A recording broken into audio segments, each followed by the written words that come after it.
Alright, recording starting again. Didn't have a whole lot of transition time here, so we're going to kind of hop into the match. If this is your first match that you're stopping by to watch for the community tournament of the league, I would maybe advise you watch one of the other ones where I do a better intro, but essentially it's a best of 7 team game. Each player it's like a 4v4. Each player gets 1 life. If they lose a match, they cannot play again. Other players can play until they lose. The last team with a remaining player is able to, or is the winning team. This is played open info, so all players or both teams know the items of their or gears of their opponents before the match starts.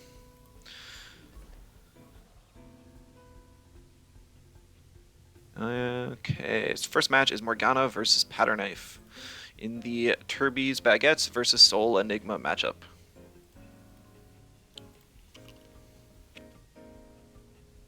So on Morgana's side, we see what looks to be kind of a turbo team. You got Gazuma and Mashuk for turbo supports, as a couple other wind types. Actually, 3 waters, 4 winds, so very kind of tight type-wise. Not a whole lot of coverage. And then on Patter's side, we see a very slow-paced team, so kind of like speed versus slow. It'd be very interesting to see how this turns out. We should see the Garender band, though, which is super interesting, because there's a Naga, which seems very threatening. There's also the 2-wire plus Zyzare lead, which I faced earlier today and had a lot of issues with.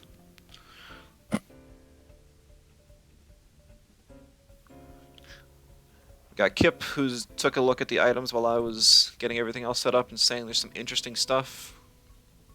Fakebeard, Shook, Nutbargy, Ellis.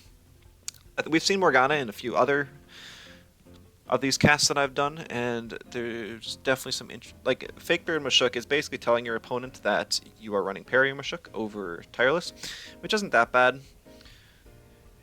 Mashuk has bad base stamina so that people can take better advantage of Tireless.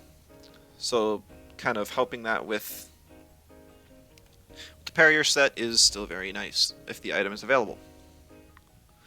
Sorry for the late start. Don't worry, we actually just finished ours, so it worked out almost perfectly.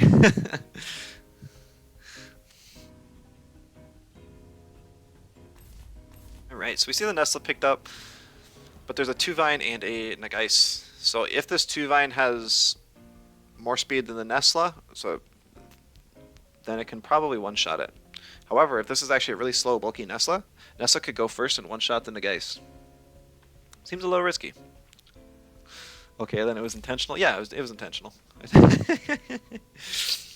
me see the Valorant picked up as well. Probably just to threaten the Nagase. But it depends on if it's aerobic or anaerobic. Since this is a faster turbo-looking team, I would assume it's aerobic. But anaerobic would be kind of nice as well, because that offers turn 1 Nox Bomb damage against the Nagase, hitting its weaker defense. But it looks like there's actually kind of limited options that Morgana had. Because the water types, Whiplump and Ukama, can't hit Nagase turn 1. Mashuk would have actually just died to the wastewater and Feather Gatling double in. Gazuma would die as well. I guess you could have picked Gazuma and then just doubled into the Nagase slot with double electric moves, traded 1 slot to the CPG plus Beta Burst, and killed the Nagase and just hope they didn't swap. I'm not sure. It seems like a very rough matchup for Morgana, since Patter has so many counters. If I was Morgana, I definitely would have banned the Nagase, because this just causes such high threat to the entire speed gameplay that Morgana wants to create.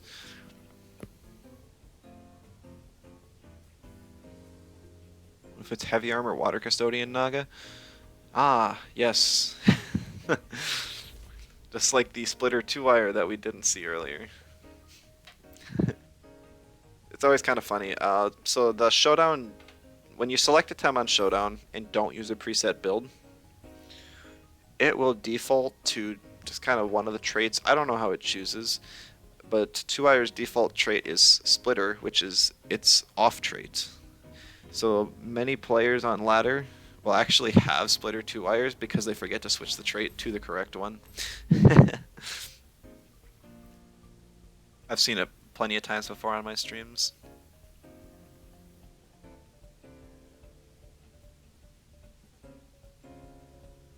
Batter's kind of wondering which of these last 2 Tems he wants. Neither one's probably going to get a whole lot of value. Oshiara is resisted by 3 Tems, and Gazuma can hit it super effective.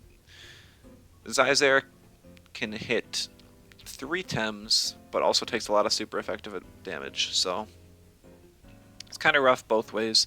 Neither one's going to be a great pick, both are monotypes. I think Oshiara is better, as was picked, just because it's faster and, if nothing else, can get a Water Blade off before it goes down.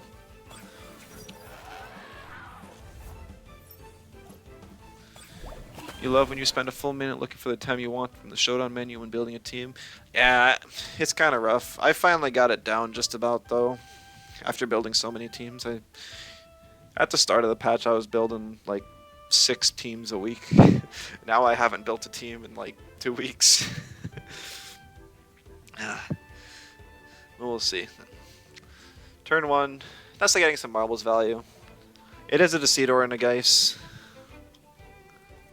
However, oh yeah, I don't know why the heavy armor didn't show up. I guess I just clicked too fast. It is heavy armor too, so it's going to be the fastest thing on the board.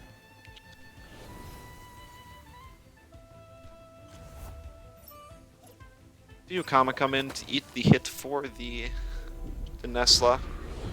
A Beta Burst plus, oh, that is a very squishy Ukama. Ukama barely goes down.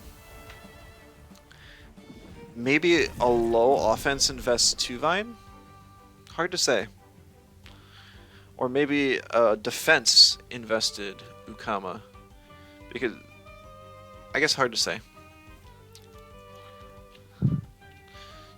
The order fixated, does it change over time based on popularity? So what it does is it tries to match, it tries to suggest Tems that other players have put on teams with the Tem that you've already picked.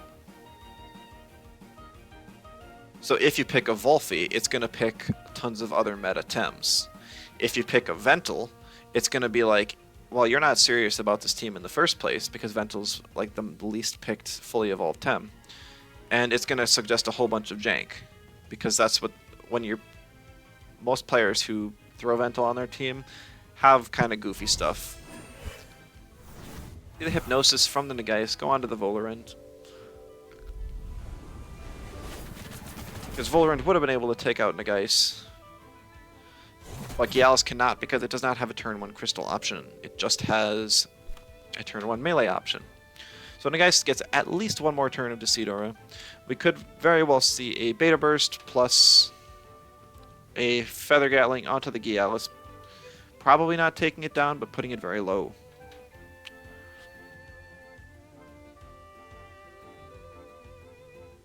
Volerend's just going to take a nice little nap. Essentially, this is going to be basically a 2-for-1 trade for Morgana. 2 Tems of hers for the Nagais. However, after the Nagais goes down, she can have speed advantage, but with that 2-wire there, she can't take full advantage of the speed that she gains because 2-wire cancels out type advantage. Pick Vental, may we recommend an unevolved Dana here? Yeah, that's pretty accurate, Nuss.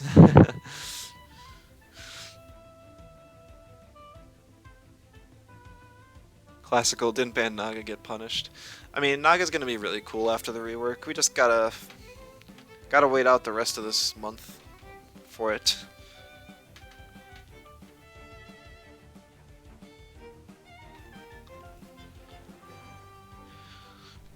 We see the 2 Vine swap out, probably predicting that a double in will not kill, and just wanting this Gialis gone. Possibly like just predicting a hook kick or one holds off a Volerend. I think Gialis just sharp stabs Nagais or crystal bites or something. Yeah. No surprises there.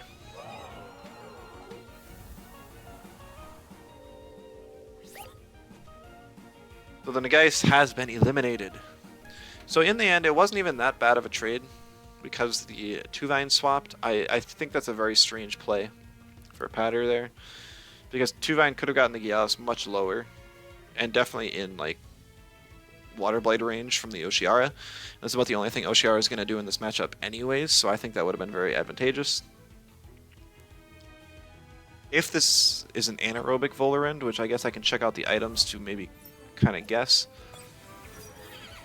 It's a matcha Volerend, so yeah, it's definitely going to be anaerobic. It doesn't really have any hold moves it needs to get off. I guess there's potentially Toxic Plume. However, outside of Gialis, there's no physical Tems on Morgana's side. They're all special, so I do not understand. There must be a bigger plan that she has, and I'm very curious to see it, or that Patter has, and I'm very curious to see how it plays out.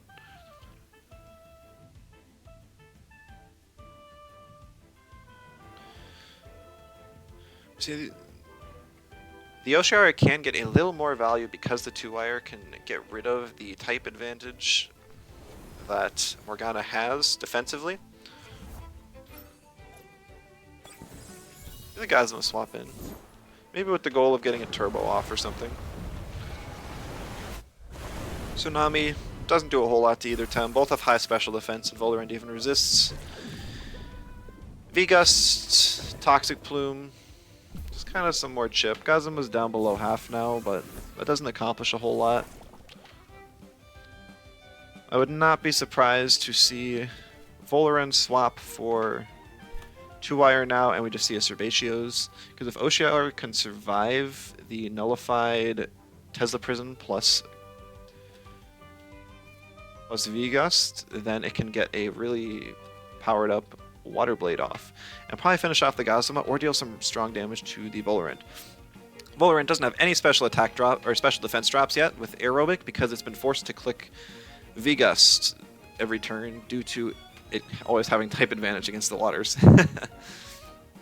But that's not so bad either, because then it takes less damage from the special attack hits that Oshiara is putting out. This means that it's going to get outsped here, which could be bad.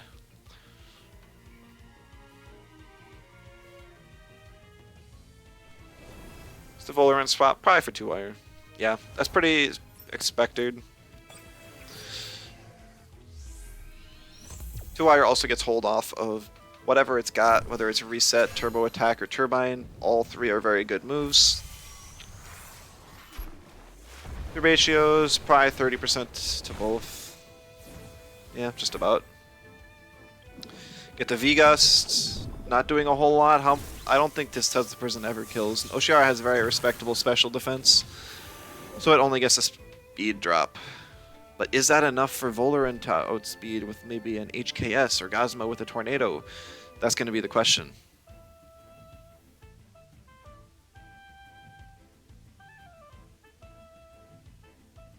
Because if Oshiara gets the Water Blade off on Gazuma and 2-wire can just click Turbo Attack on Volerend for a bunch of its health, I think that the game advantage does go to Patter. Though I think it did almost shift to Morgana's side for a little bit after the Naga died. And from the Volerend swap turn. We do see the Volerend outspeed with HKS. So Gazuma lives to see another day. If it can get the speed drop on 2-wire, it may be able to survive the turn. Oh no, it goes for the Tornado instead. It's nullified, so it'll still deal good damage. But it seems a little questionable. As if the attack was lowered and it survived this turn, it could have got a Tesla Prison, but it actually, we see the 2-wire use Turbo Attack on the Gazuma, making sure it goes down. It's trying to burn through the electric types so that the Volerend and 2-wire are free to stay. Now Morgana has to be very careful on what they want to send in. It probably has to be the Nesla, but then if 2-vine comes in, it's going to be a rough spot.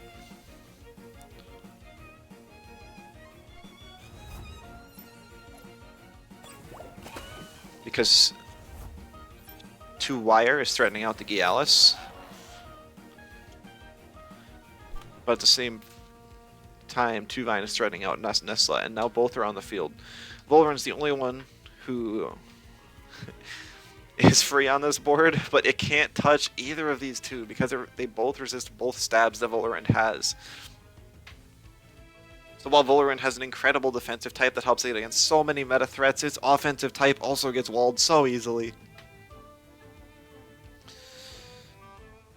So this is going to be a rough one for Morgana, but possibly, depending on this Nesla's build, it could live to see another day. I wouldn't be surprised to see like a Water Blade plus a Wind Burst go into the 2-wire slot. But if that's the case, then Nesla would want to swap the Gialis to eat the hit from Tuvine and get the hook kick off. But it's a very fast Nesla, and it just gets the T-Strike off. And Volrun went for the Toxic Plume to not lower its special defense and just get some chip on Tuvine. The Nesla lives the CPG, so it's very fast and it's very tanky. Or maybe just minimal bulk because it's not that hard with bulk creep. Either way, that is a huge advantage for Morgana now. Because that means that Nesla can get an Aquatic Whirlwind off to finish off the Tuvine. And then Gialis is a little bit more free to get some damage off on Volrun.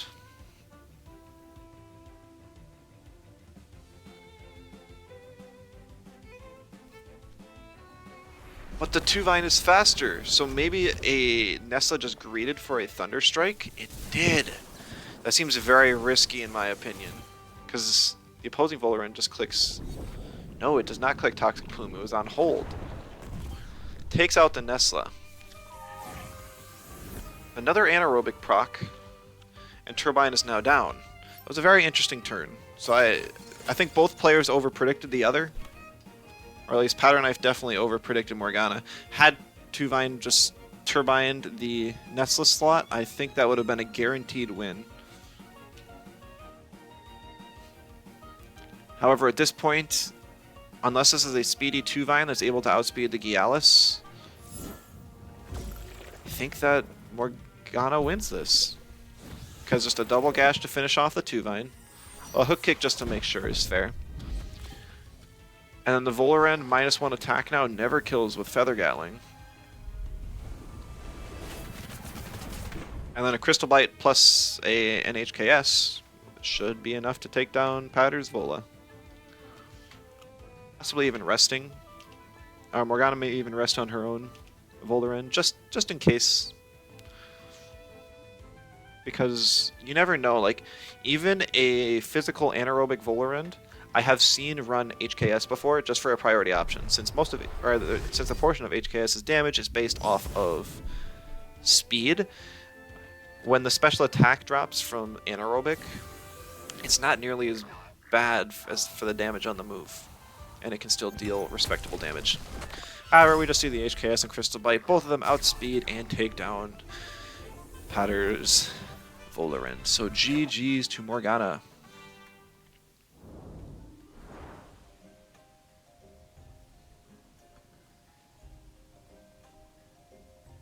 It was actually a very close game. It went back and forth and back and forth. Morgana really pulling through that dangerous Naga at the start.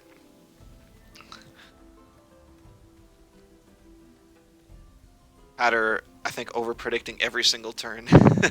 Or more than... And then Morgana just predicting those predictions and making all the outplays. Very well played by both players.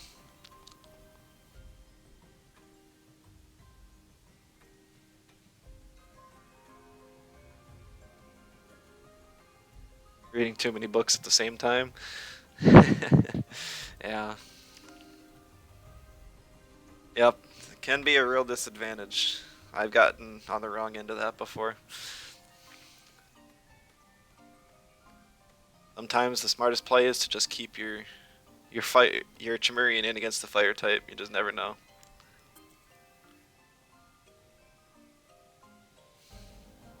So yeah, Soul Enigma is now 1-0 over Turbi's Baguettes. Just clear a couple on the radar while waiting.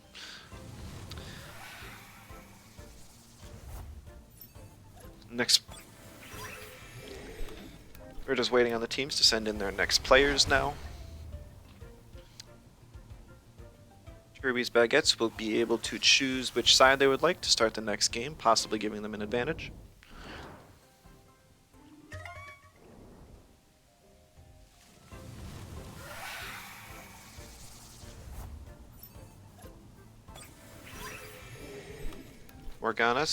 Patter is no longer able to play in the match today, but Morgana may return in the next match, or possibly later on. We'll have to see.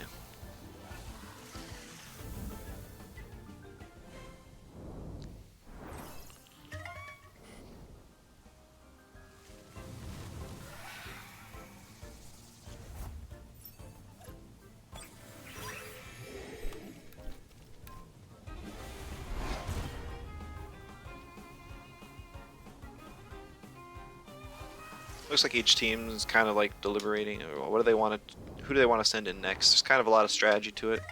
Stuff like, oh, who can beat Morgana's team if they send her in again? And are they going to send her in again, or are they going to conserve her for later and see how that goes? You never really know. There's even predicting that goes on before the match even starts. It looks like the next match is going to be Downing Power versus Grunty.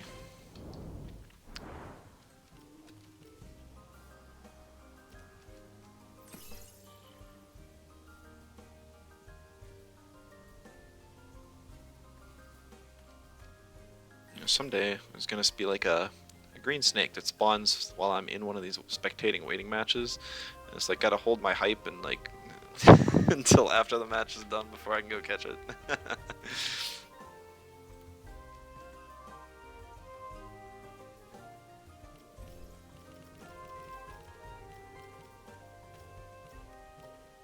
Good morning, Millie. Welcome.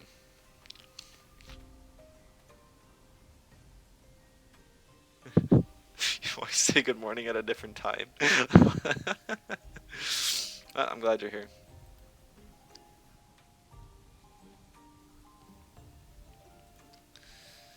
Alright. Just kind of waiting for them to send and accept the match.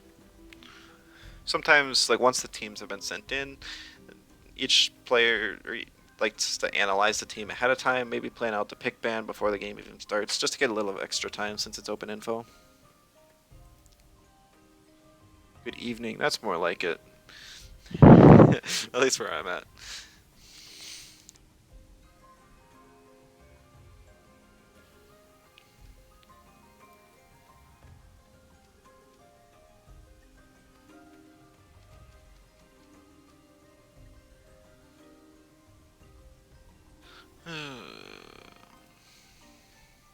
Eventually. I haven't seen any pre-evolutions today. I'm disappointed. It's totally a common thing that... No, it's not.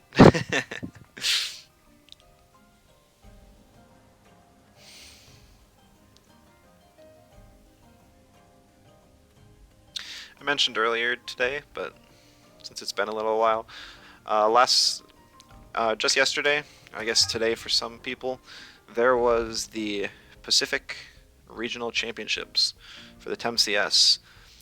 So there were two people that casted it. There was East_25, who casted in English all the way up until, I think he only got part of the championships because it was getting super late. And then Anhalacho03 casted it in Spanish. If anyone wants to go back, check out their channels, follow them, and watch that. Advertise my fellow Temtem streamers. We got the match now, so from Grunty's been running the same team for multiple weeks. There's a very few types on this team. There's triple earth, triple fire, triple water, double nature. It's kind of interesting how it only plays with like half the types that exist in the game, but he's had pretty good success with it, so we'll see how that goes. And then was Downing Power. We see a couple birds, Tyrannac. Skirvolt's interesting. It'd be interesting to see what trait it is. Could be either one on this team.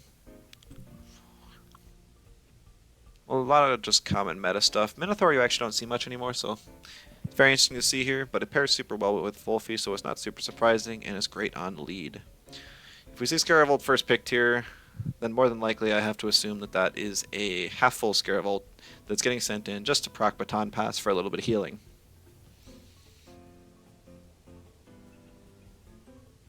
We see Platimus instead. Platimus has pretty good type advantage against everything. With the Turok banned out, it's really only going to be afraid of the Nesla and the Amphitheater, which it can still hit with toxic super effective damage.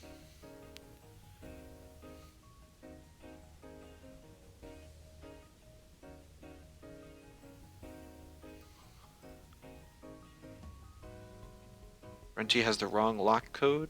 We're switching things up. Are we restarting? You're the ref here, not me. I'm just casting.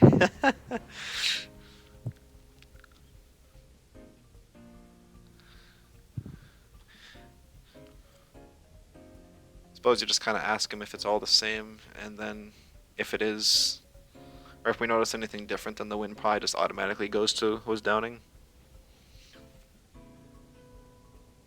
But it's really hard to say.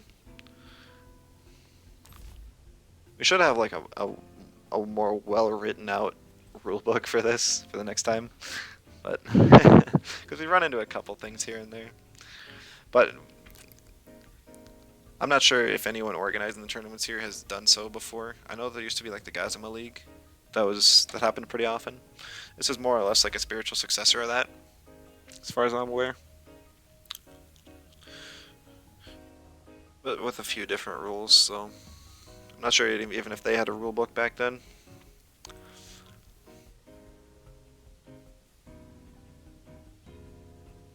Renty says they're all the same, it's just a different order.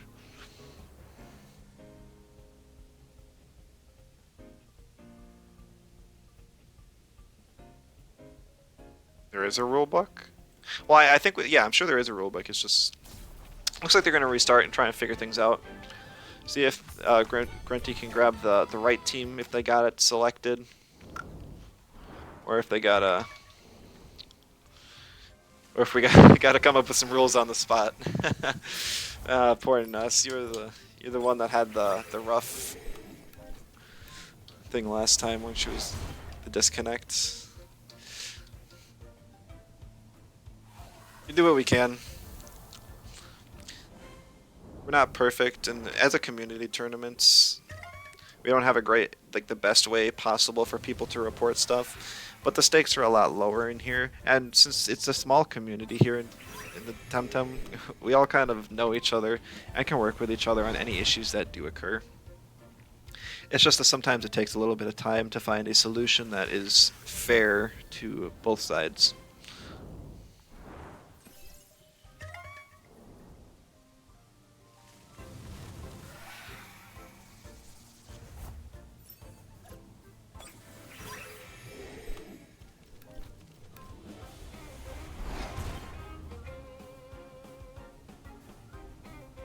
We're all cheaters here. I don't know about that, lore. I was trying to figure out a joke I could come up with that. Like the only cheat I know how to do is find Lumas or something, but I couldn't come up with anything clever, so I didn't say anything. It will just be a couple of minutes, so let's kind of do some Ortho Radar. See what I can come up with to talk about. I already mentioned the Pacific tournament that went on. I know that a week from today, but check time zones because they're different. There is the EMEA, the Europe time zone, TemCS Regional Championship. Should be a very good watch. Anyone interested? The time zones are all kind of whack for that, so I won't be casting them, but I know that other players will be, so you can definitely check those out. And then the American Regional will be 2 weeks from today, and I will be participating in that, so I'll record my matches and post those personally, but that's just something I'll do for my own channel.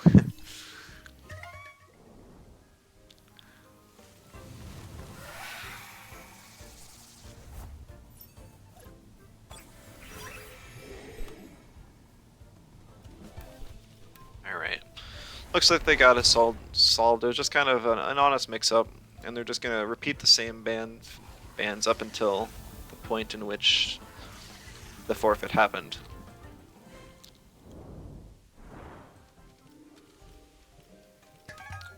So even if we missed a little bit catching up, nope, they're still here. All right. This looks familiar.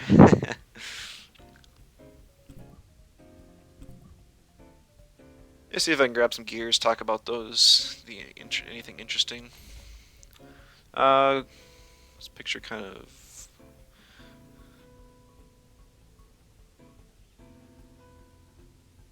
So it looks like there's a fake beard on the Nesla, an iron coating on the Drakash, marbles on the Amphitheater, double screen on the Mastion on Grunty's side. On WASD's side, we see nut bar on the Scaravolt, so it's not Baton Pass. So it's actually probably a good friend. There's Taser on the Minotaur. It's not Adrenaline Shot. So a Hasty Lunge is a lot riskier to click, and there's no neutrals to increase damage with Sparkling Bullet.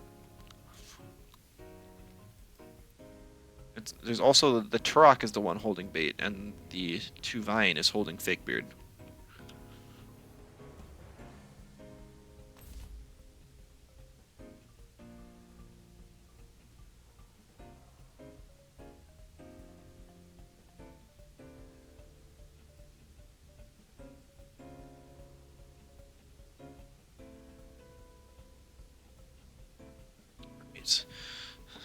So they're probably trying to remember what the picks and bans were up until the points when they conceded. I don't exactly remember because I was trying to read the Discord, trying to figure out what the situation was going to be. But hopefully maybe one of them took a screenshot or hopped back into my VOD real quick and took account of that. Grunty's timer's running pretty low. You see the Tolkien and Volfi lead against the Platymus, which I remember was the first pick on WASD's side.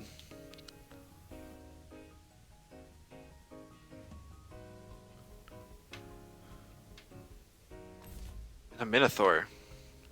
See, Minotaur really likes being up against Tolkien, but Volfi, not so much. Minotaur has much lower special defense than it has physical defense, so a Sludge Gift from Volfi can actually hit it pretty hard.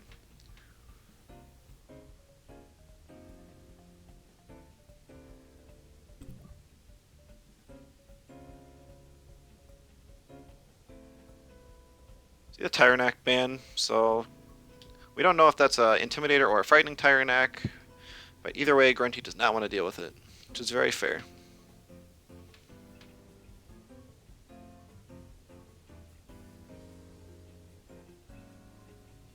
So I was just looking over a chat.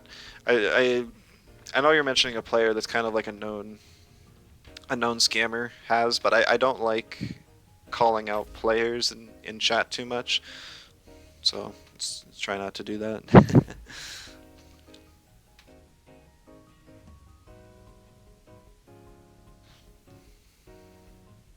At least just name dropping. It's kind of just bad. Alright. Mashuk, Platymus, and Drakash.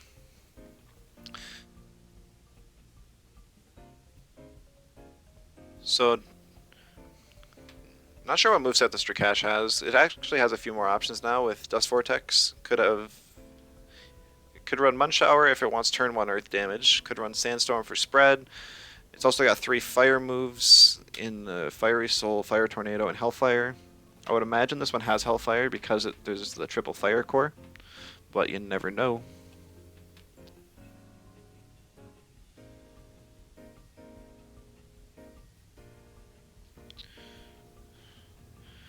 I think it's worth mentioning now that WSD has the Luma advantage. I don't know.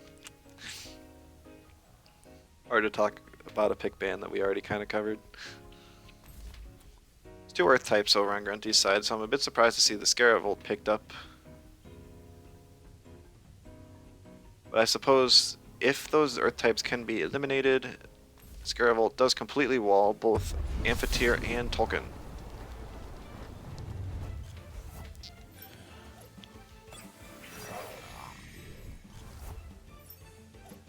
And Volfi is not immediately threatened on this lead board.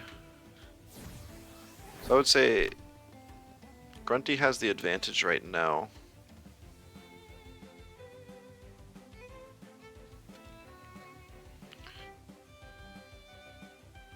The only thing was downing WSD really has is the Mashuk to deal with the Volfi effectively. But Volfi also shuts down like everything, or Minotaur, Turok, and Scaravolt. I wouldn't be surprised to see Platimus attack the Volfi this turn just for some damage on it, because any damage you can get on the Volfi at this point is going to be really valuable later on.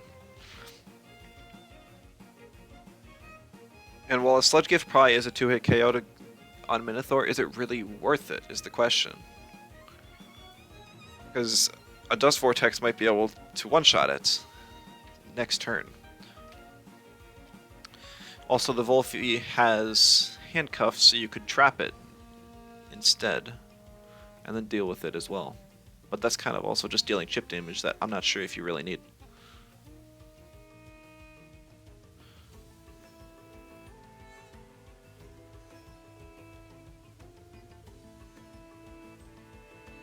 The only thing that Grunty really has to hit the Platimus is possibly a wind move from Tolkien. Also Amphitheater, but Platimus is actually probably the strongest thing for Grunty's side. So maybe the play is to like Windburst and Plague the Platimus and predict a Minotaur swap. Hard to say. I'm not sure if a Plague, Windburst, Plague kills Platimus, but if it happens and it is allowed, that would be very important. But Grunty is really running low on time. We're seeing down to like 10 seconds. Unless it's actually WASD who's running out of time and it's just the spectator glitch. I don't see any reports of a disconnect, so they must just be deliberating very hard on this first turn. You see the Amphitheater swap in. Sparkling Bullet, Taser, and the Sludge Gift. It doesn't do half. The Aquatic, the Aqua Bullet Hell on the Volfi. Getting that chip that I mentioned was going to be very valuable.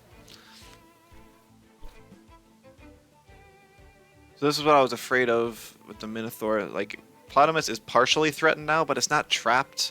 You could very easily swap. Platimus could also just Rotten Goo the Amphitheater for super effective damage. It has priority while Minotaur's on the field. Have to see. I wonder if they kind of made a panic decision due to the low time they had. Hard to say. I don't think that Grunty really needed the token for anything, considering it gets completely walled by Turok and Scaravolt and doesn't want to be on the field against Minotaur either. So I personally would have taken the risk and kept it in against the Platimus turn 1.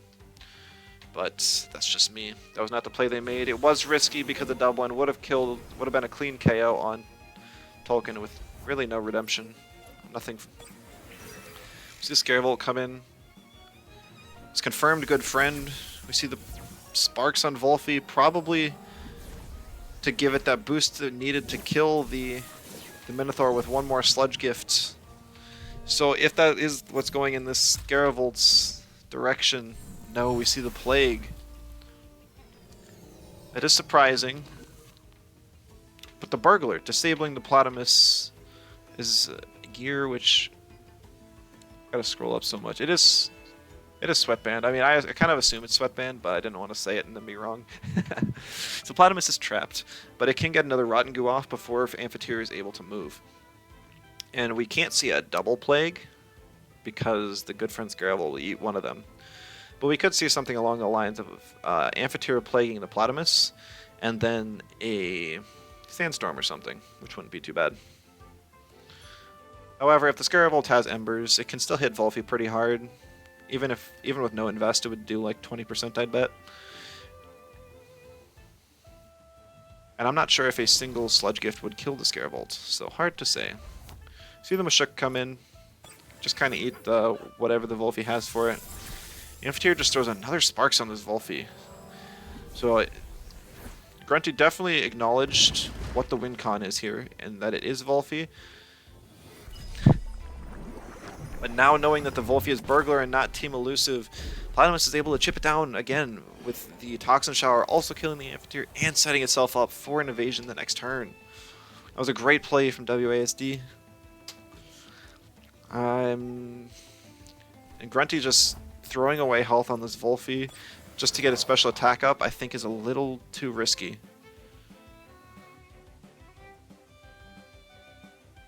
Saving DV for next match? Come on, Kip. Yeah, that I am very curious why we didn't see the DV there. A +2 DV would have gotten Mashuk very low. And probably enough to be in range to die to the whatever the Platymus has for it. But now, unless this is a very speedy Volphy, I'm sure that the Mashuk will outspeed it and can finish it off. But we just see Volphy stay in and get outsped and not do anything. Very unfortunate. After all, you wasted the entire life of the Amphitheater to get those special attack buffs, which did, in the end, almost nothing. Thank you, Marshmallow, for the follow. I did catch that.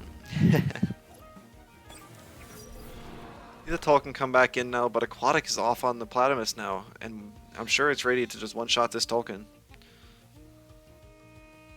And Grunty's Platymus just isn't threatening anything on this board. It can get a Rotten Goo on the Platymus, but that only does about 20-some%, which isn't enough to really scare it off. Also, if we just see a Toxin Shower, which we don't, because Aquatic Whirlwind is just free, because the Drakash couldn't swap in either. Aquatic Whirlwind just trying to deal damage to the Mashuk.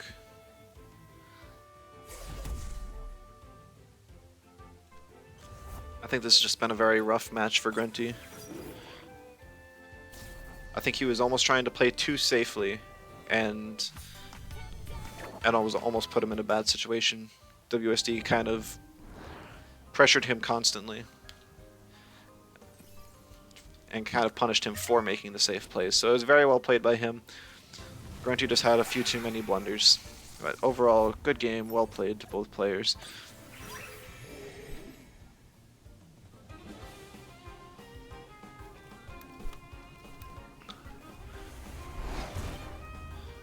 And now that evened out the score at 1-1.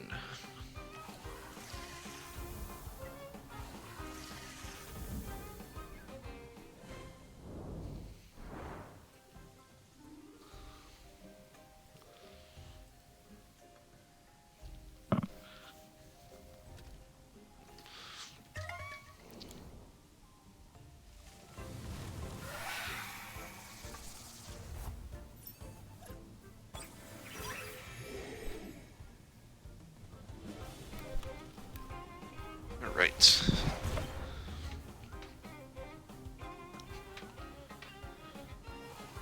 We've seen quite a few birds today. Birds have kind of been winning, because first round was won by Morgana, who had kind of a turbo-based team with like 3 or 4 birds, and now was down in WSD had a few waters as well. Or winds. I'm trying to read a chat and talk at the same time. I see the word water, I say the word water, I mean wind. Platymus also being pretty common, and it's on both teams last time.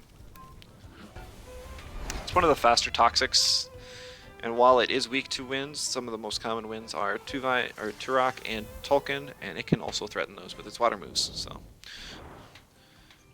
kind of like a fight to get the holds off of who can get either their priority wind move or priority water move off of holds.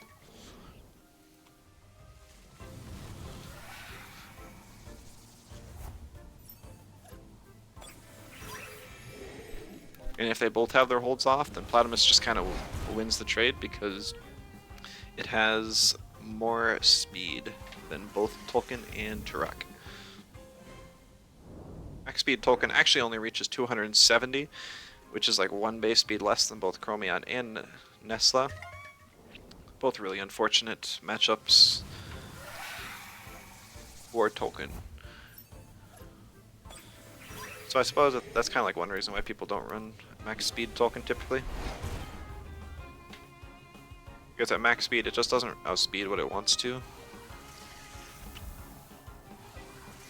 And with less speed invest it can already get too many breakpoints that it likes.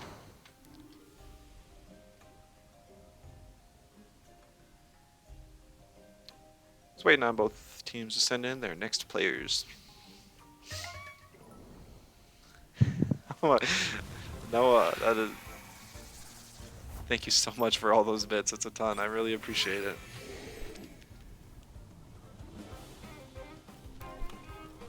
Was that like a little corgi emote? I haven't seen that before. That's cute.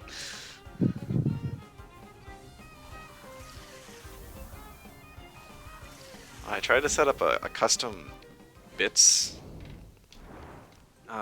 like alert on Steam Streamlabs, but it just didn't go through, I guess. So it's kind of the standard one. But either way, I really appreciate it. That's so awesome. Thank you so much.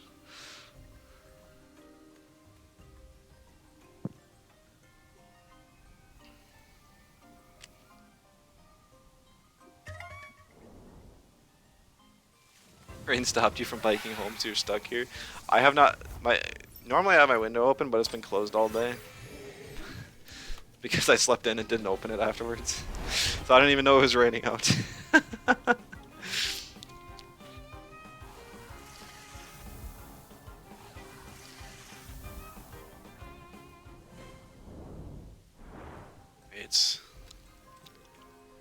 Yeah, that's kind of rough.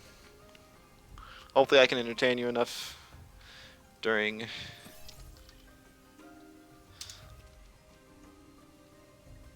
the time you're stuck.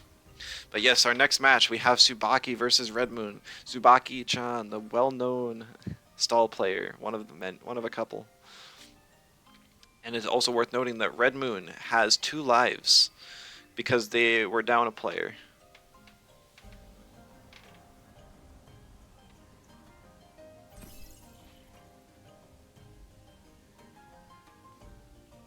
So yep, from Tsubaki's side, we do see a pretty typical stall team.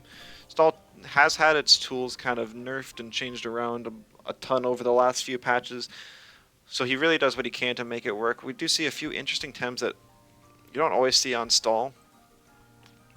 Stuff like Tuvine, which once the teams pull up I'll be able to show you guys, but like Tuvine, which is interesting. I know it gets Diamond Fort, but beyond that it doesn't have a whole lot of stall tools. We see a Scaravolt as well. Kind of pairs well with Nidrasil with Tri-Apothecary because you can hit it with spores and heal it after it loses its health with half full.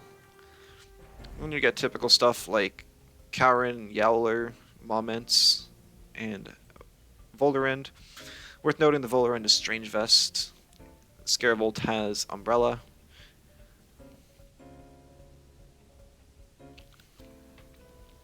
Then on Red Moon's team, we have a team that really takes advantage of synergies and, well, like Mimit, I suppose, because Jutsu with Mimit can take advantage of double tag team to take much less damage than you normally would. Double Zalbian is very threatening. Red Moon's signature Size Munch always loves a Mimit pairing.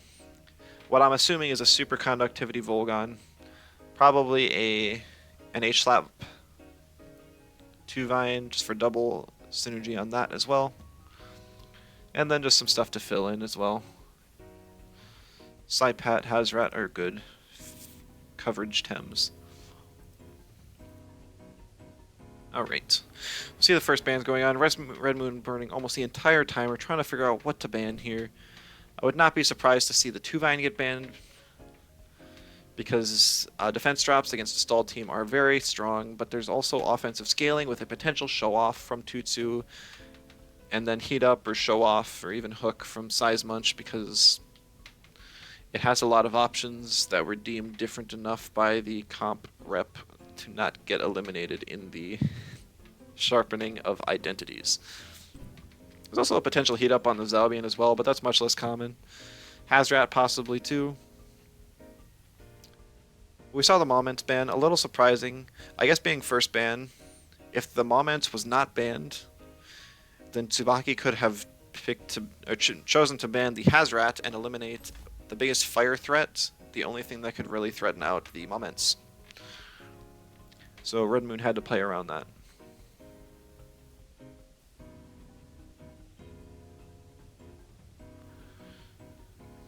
Best stat sticks he can put on a team. Gorong's best stat stick in the game. monkey brain gameplay.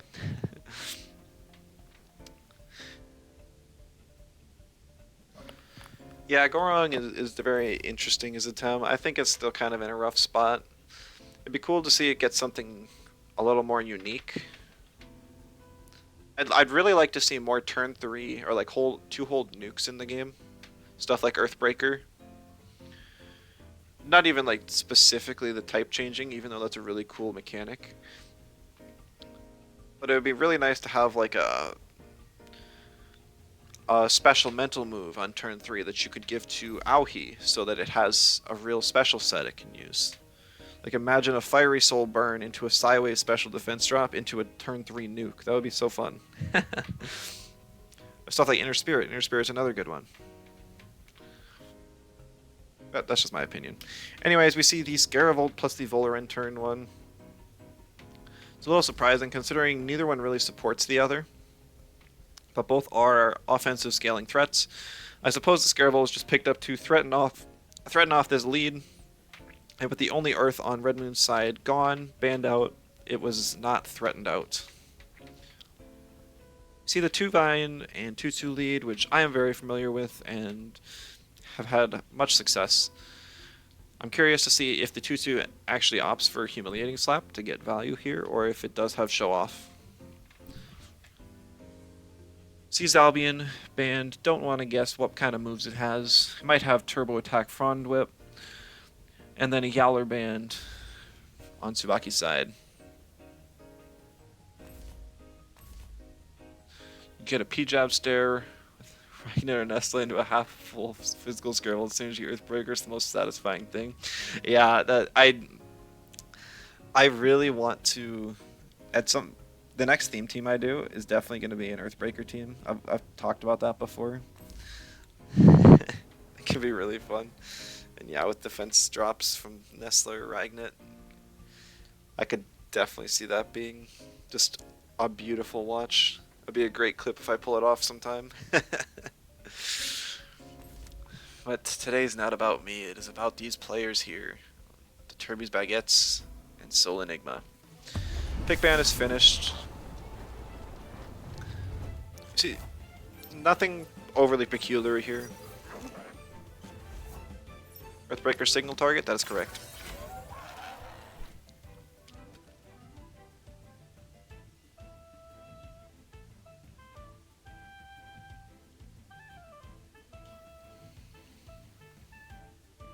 Ninja Seal's not going to get a whole lot of value here for Tsubaki's side. It's weak to both the birds, Hazrat. I guess it kind of walls Volgon, but I mean mainly it's just here for a healer. There's not a whole lot of strong healers left for stall, but Ninja Seal is one of them. Also being able to get strong bark shields off is very good. Powering is probably the best stall tem in the game, with options that I mentioned earlier. Stonewall, and Roar with healing, and Doom. Very strong. It was actually a half-full Scaravolt though, which I didn't catch, which was super interesting. And there is an H-Slap on the Tutsu, so we saw the H-Slap CPG into the Scaravolt, doing not even half. This is a very bulky bug. Nox Bomb not doing a whole lot, but Voloran gets the defense boost, or special defense boost, but because it is Strange Vest, it's actually raising its defense, which is really good against this current board.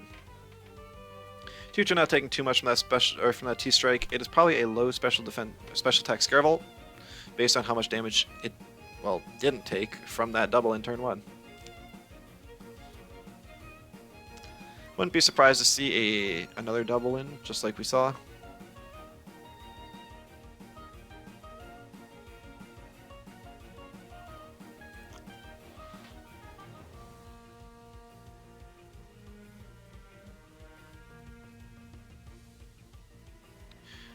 Worth noting, I didn't catch this earlier, the Ninja Seal on Tsubaki's side is the one with Voloran, so it's not like there is an immediate threat of killing either of these before the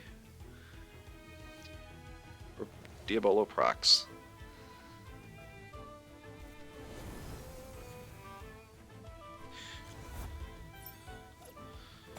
The Scaravolt swaps out, Karen swaps in, gets Mom's Lunch proc.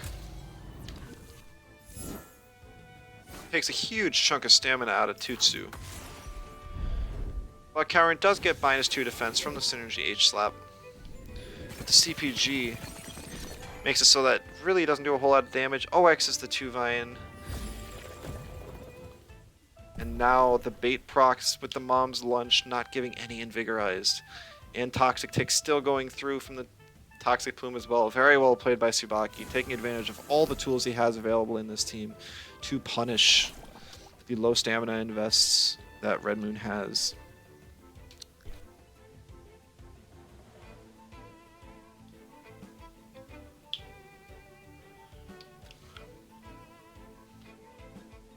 Mewtwo really doesn't have enough stamina to do anything, but we could see it just sack the rest of its health just to get a high toe off on this Cowran. Now that it's -2 defense, but at the same time, if that Cowran swaps, it could be really bad news for Red Moon, as he would just be wasting whatever he has left of this 2-2 to get that done. 2-Vine more than likely going to swap, but there's not a whole lot of safe swaps here because Cowran can hit Hazoret and Volgon super effective. Not that Tsubaki likes clicking offensive moves, but whenever he does, he can really catch you off guard doing so.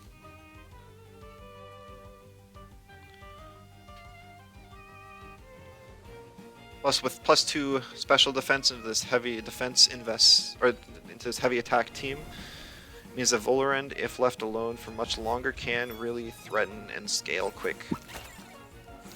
Enigma coming in to copy the Tutu. Tutu's job is not done yet. And so we'll see what happens here. Double tag team means that it can surely live at least one hit. We see the high toe on the Cowran doing pretty significant damage. Not quite half. Skull Helmet reducing the damage it takes. But that's actually really good news to see that it's Skull Helmet for Red Moon, because that Cowran will not heal from anything getting defeated on this field. 2-Vine does get the swap in though. That's one hold off of Diamond Fort. I guess I'm just assuming it has Diamond Fort because that fits the theme of the team, but I don't know for sure.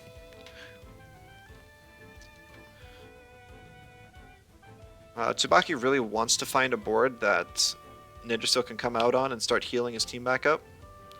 But with all these wins and even the Hazoret, it just doesn't have the space to. And because of that sleep, Cowran didn't have enough time to get a Stonewall off that it probably wanted to. So the way it looks right now is it's going to be an endgame with Volorend and 2-Vine versus the world. And 2-Vine versus Hazoret and Volgon will be just fine. Volorend doesn't like Volgon as much, especially without getting a Stonewall or any other sort of buff to its defense, which would be its special defense thanks to Strange Vest. But we'll have to see. High toe, 15%, not doing much at all. See what the opposing 2-Vine does. CPG onto the Mimit, but with a double tag team, it doesn't do too much. But it does make me wonder, how much attack invest does Tsubaki have on that? Is this a squishy Mimit, or is that a high attack invest 2-Vine? The 2-Vine has Sweatband as well, which we saw in the Gears, but it's still kind of an interesting choice. 2-Vine has very high stamina costs on most of its moves and a very low base stamina. So there's probably high stamina invest on Tsubaki's 2-Vine here that allows it to stay on the board for much longer.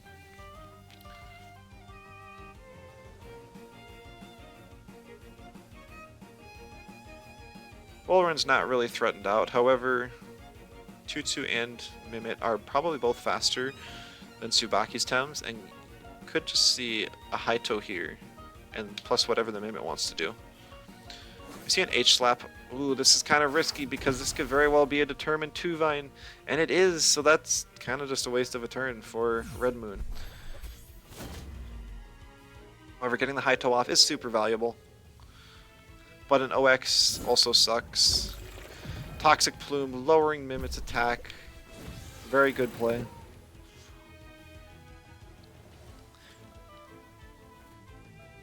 That really limits what this Mimit is able to do for the rest of this game.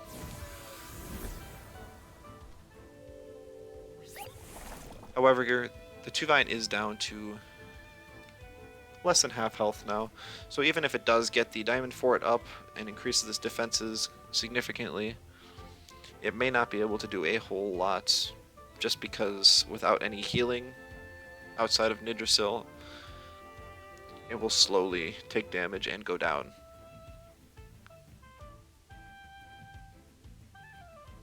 It might be a bit risky, but we could see Red Moon send in Hazrat here in order to just get a double in with like a Lava Wave and a High Toe onto the left slot.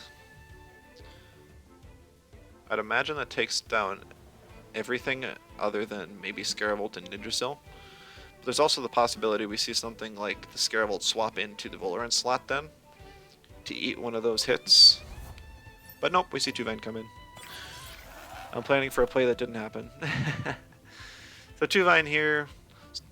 The Mimit still has Tag Team boost. Probably wants to get as much value out of that as possible. Since the Tuvine has Alert, it will not get put to sleep. But Haito Uchi is still a very strong, super effective move against the Tuvine that it doesn't want to eat. So it swaps out into the Scaravolt, kind of as expected. It still takes a good chunk from that, but it's not in... the Scaravolt did its job, chunked the main Tutsu down, and ate a few more hits. The Tem advantage is now even between both teams. However, I'm not seeing a great way for Red Moon to take down this Volorand.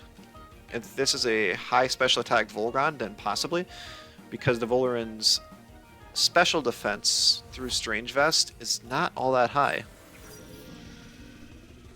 We see the Ninja still come in, however, and the Feather Gatling is very tempting, but the Cowran has Mom's lunch off.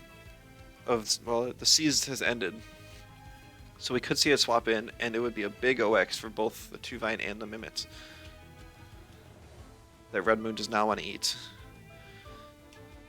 But at the same time, if Cowran gets in for free, that could be very bad news, because Nidrasil could throw spores at it and heal it back up, which is not something that Red Moon wants to deal with. So though Red Moon's running out of time, a double rest wouldn't even be the worst thing here. In fact, that would have been the play I make because of this. We'll see if he does it. No, we see the risky Feather Gatling. It takes down the Cowran, so there's no more Mom's lunch. However, there is a minor OX. Maybe a rest on the Tutsu, so he kind of covered for both. Made sure to get some damage just in case he didn't swap. That was a good play. The OX was not too expensive on the Tuvine. But Volorant's still just racking up damage and scaling. Nidrasil's just a little bit more free. Nidrasil maybe baiting in the Feather Gatling to swap to Tuvine and get the last hold off of Diamond Fort. Hard to say. Or maybe Volorant going to swap for Tuvine to get it healed up while also doing that. Because Volorant could just sit in the back and gain its stamina back. I could see that being a good play. Still the Hazrat in the back though that the Tuvine and the Nidrasil really want to worry about. It's basically Red Moon needs to create a board where Volorant isn't and Hazrat is. And if Volorant swaps, it does not. That would have been the exact board that Red Moon wanted.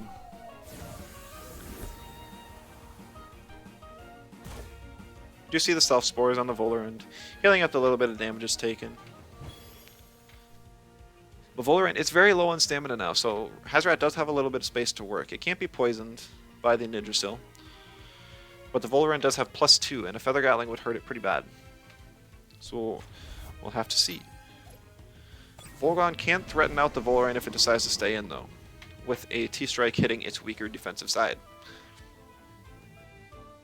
I think the Red Moon almost has to go for a heat up here.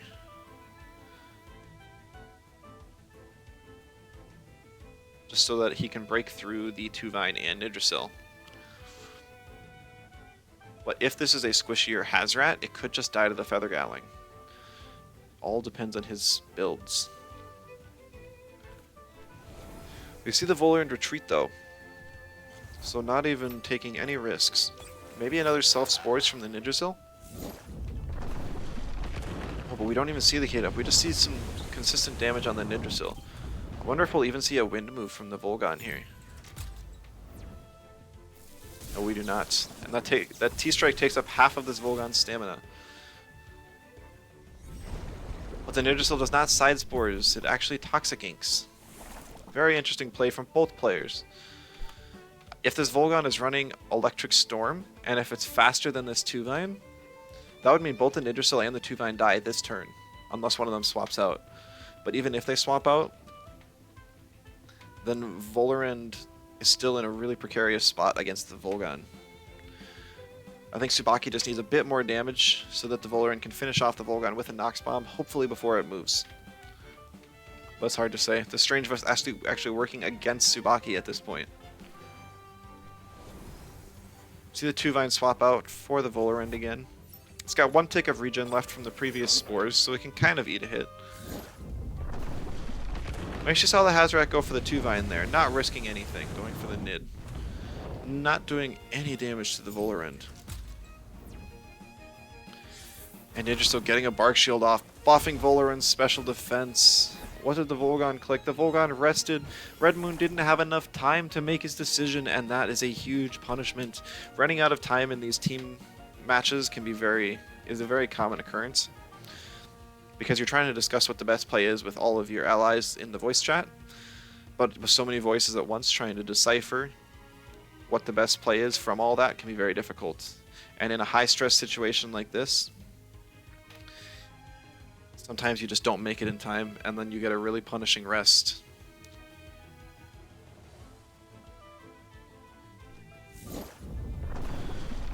Shouldn't Lava Wave remove Strange Vest before dealing damage? No, it does not.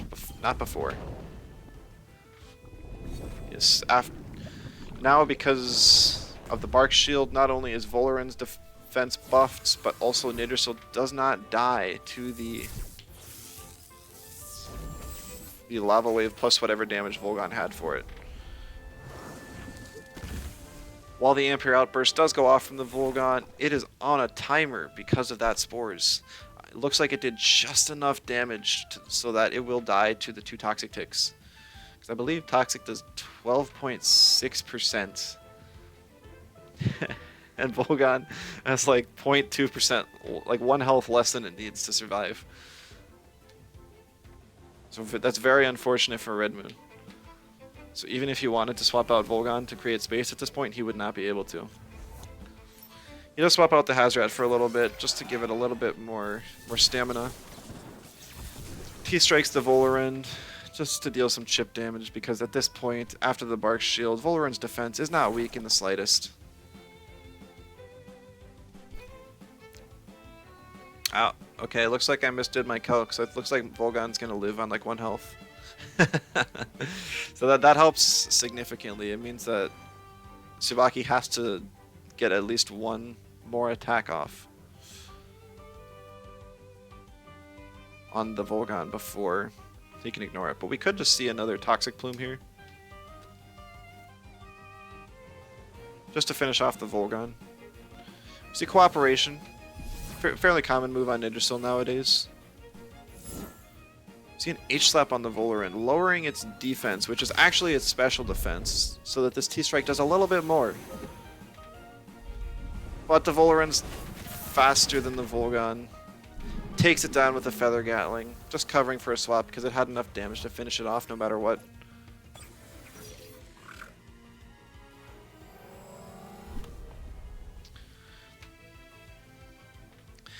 Now that Volgon is down, there's no more C's to cancel out the Strange Vest, like Luch keeps saying in chat and I'm not acknowledging. But yeah, like the Lava Wave of Synergy does C's, which does allow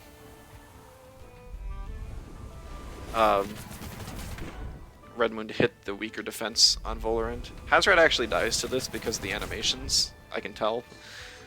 So that's it probably was a squishier rat, and that's why Red Moon had to play around that the whole game.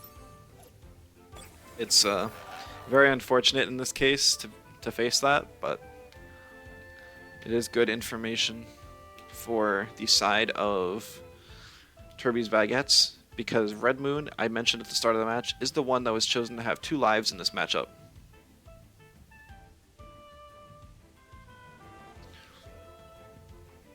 You know if it kills based on animation? Yes, Lulu. So essentially, on all on-death traits, like normally it zooms in when something dies, like right here, it zooms in, like this. But if there's an on-death trait, it actually doesn't do that. It stays zoomed out like this when something dies. I can't describe it any better than that, but that's how it is. So even though like the Volan was the last thing to move that turn, because something else died and it didn't zoom in, I had already known that the Hazrat had died. But it's like nothing could change at that point. It's just a couple seconds in advance that I know. But GG's to both sides. I think both play like stall is always a mind game, and it's one that Tsubaki has pretty much mastered. It's hard to get a lot of experience with stall matchups nowadays, but Red Moon did the best he could. I think there were almost a couple chances he could have won, but making every single prediction right is near impossible. And unfortunately, he just couldn't pull through in the very end. Matchup very doable. He's probably happy he gets a chance to redeem himself. Yeah, well, we never saw it for sure if the Hazrat has heat up. And we now know that the Tuvine and the Volorant have pretty good pretty good offensive investment. But we'll see if they can use that information to gain an advantage in their future matches.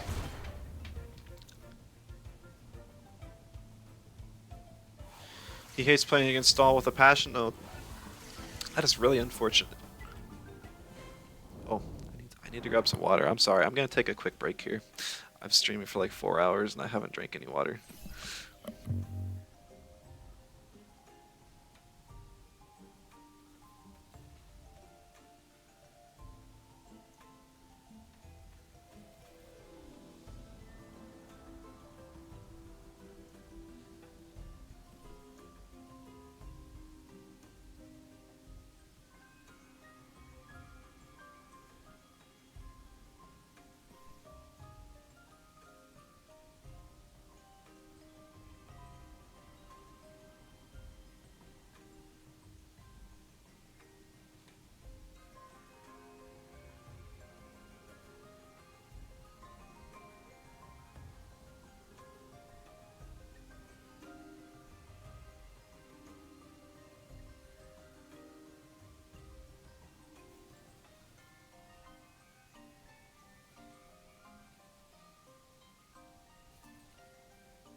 Super sorry about that, guys.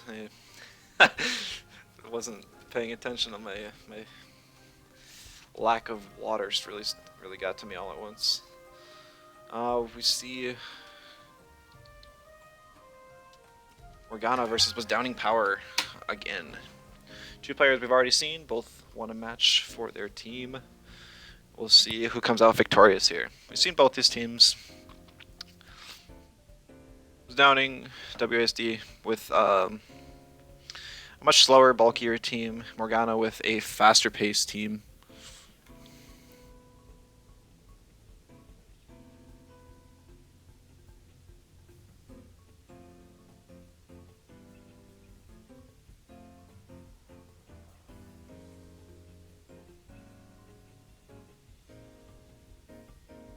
Curious to see bans here. I wouldn't be surprised to see Minotaur or even Scaravolt banned.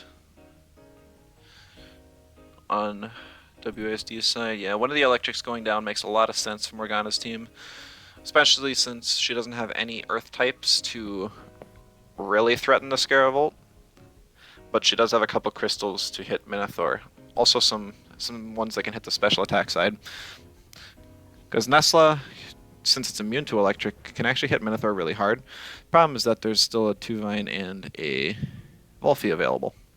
Even a Mashuk and a... Okay, there's a whole bunch of stuff that can threaten out Nesla. That's the thing with Nesla. It has such a great offensive type, but defensively it's kind of awful. It does have that electric immunity, though, which comes in handy.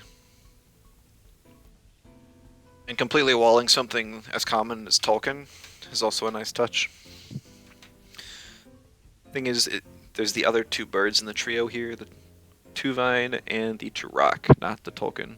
So that's actually kind of a little bit of a disadvantage for Morgana.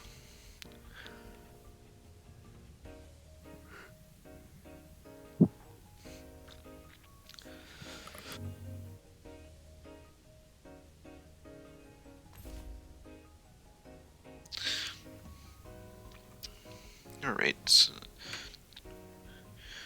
Tuvine challenging the Mashuk pick. Both can hit each other for super effective damage. Mashuk has Parrier because it's got fake beard. There's no way it's tireless.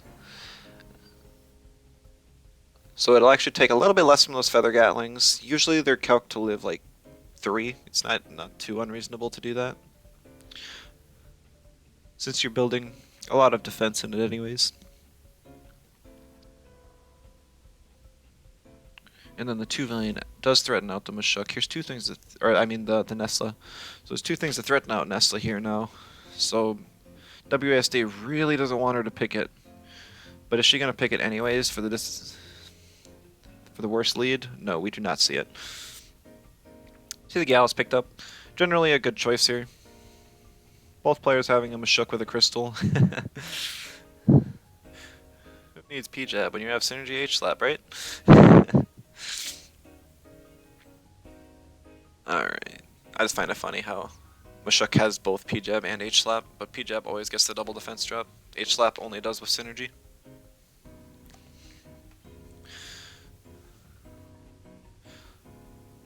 There's no digitals on WASD's side to punish the double melee lead.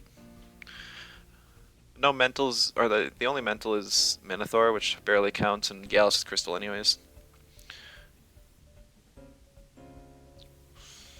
We see a Tyrannac ban, and I don't remember the first ban from Morgana's team, but we see Tuvine and Volaran both out.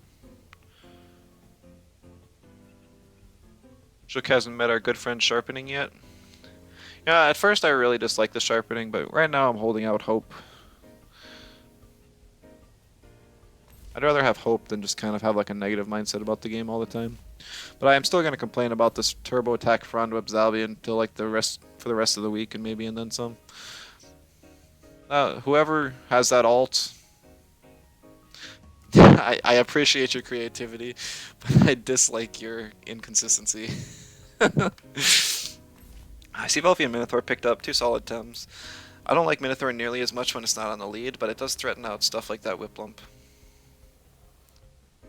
And it has great synergy with the Volphy that was also picked up.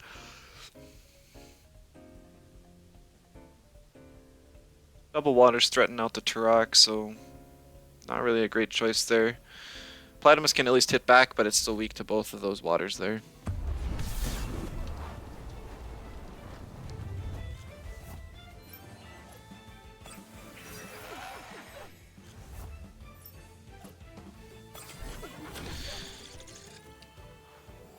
Double fake beards. So I didn't even catch this the first time, but that is a determined Tuvine because it did not get the receptive boost from the fake beard.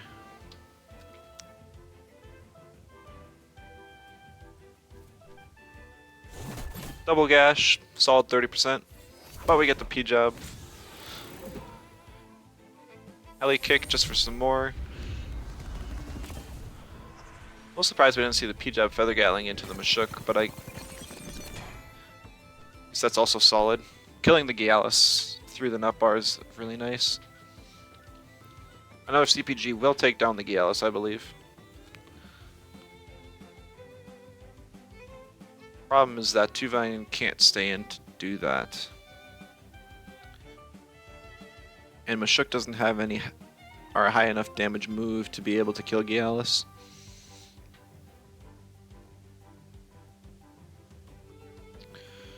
So we could see like a Turbine. It actually wouldn't be that bad of a turn for Morgana to bring in Gazuma in the Mashuk slot. Because you knew that Tuvine was never attacking using CPG on that slot. Well, getting Whip Lump in to eat the Turbo, or the Turbine is good. But the opposing Mashuk gets a Synergy Turbo off. Not really, not quite OXing it, which is kind of unfortunate for him. But also the Tuvine survives, so it can still threaten out the Mashuk with the newfound speed. Whip Lump could Tsunami, but I believe the Tuvine would be faster. Depends on how much speed's in the Whip Lump versus the Tuvine.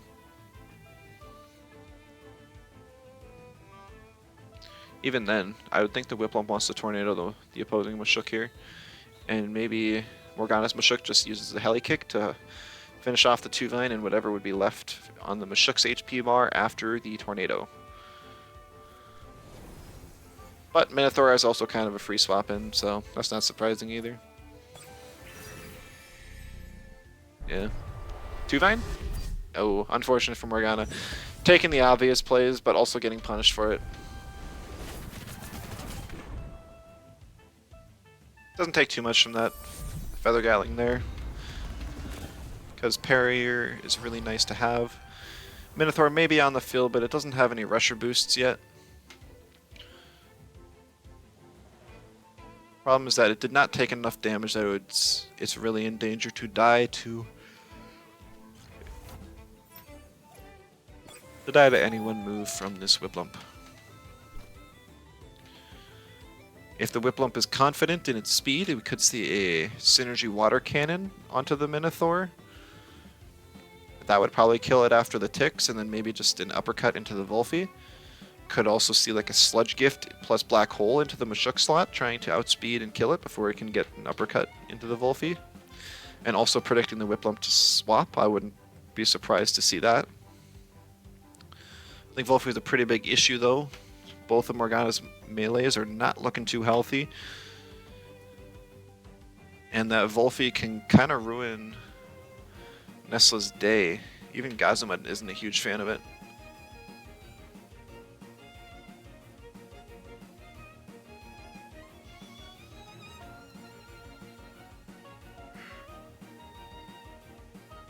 Could Turbo and Gialis swap in? That's assuming they do use the electric move on Whip Lump. We could see some predictions here. Could definitely go a few ways. Like, I don't think that Mashuk survives a Synergy Black Hole plus a Sludge Gift. Because Black Hole is actually normal Synergy, and if there's enough speed on this Minotaur to outspeed the Mashuk, it wouldn't even be able to do anything. All just kind of depends. Plus swapping gives the Minotaur even more speed is the issue. So we do see the swap into Gazuma. Oh, we see a Plague into the Whip Lump slot. And there's the Black Hole. Punishing the Mashuk. But the Volphy was using Plague just to cover, just in case it stayed in.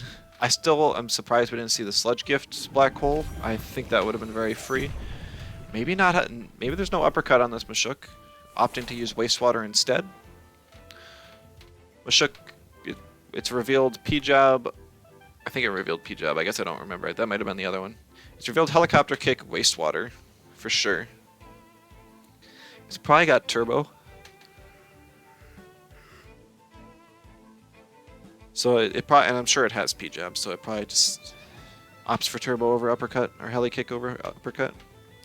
It's always kind of a trade-off. It's a bit rough. Look curious on what Gazuma's going to do here. Sure, it could Tornado the Volphy, but that never kills it. What she really needs is damage on the Minotaur to bring in Whiplump.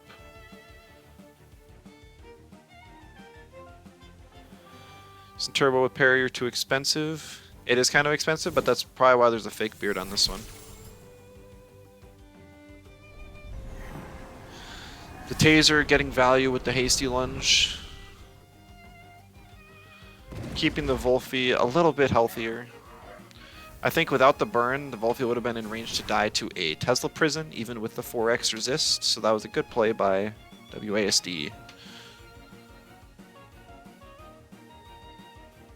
Also, Synergy makes it so that Minotaur does not overexert.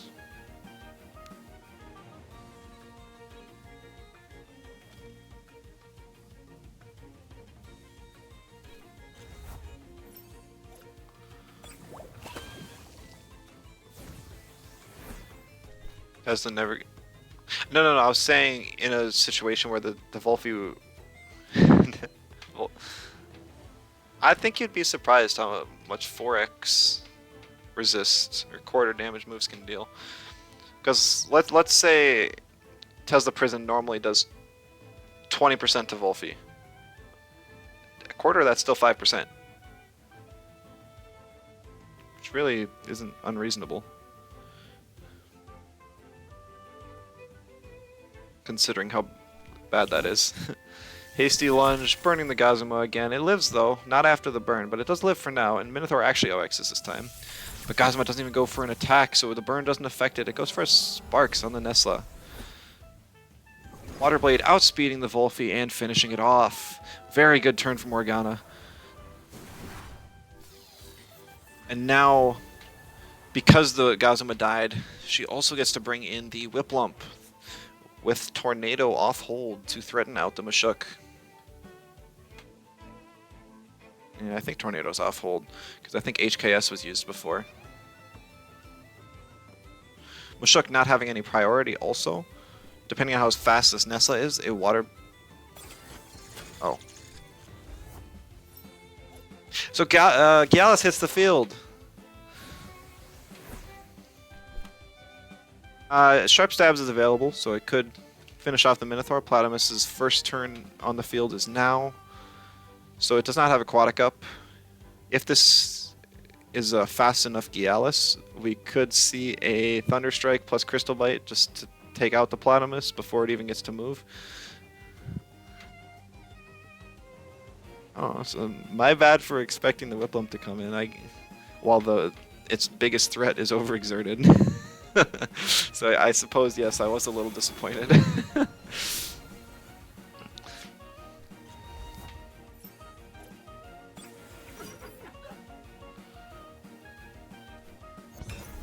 There's a Crystal Bite. And T-Strike. So Platimus does just go down, just like that. Question now is, does the Mashuk outspeed the Gyalis?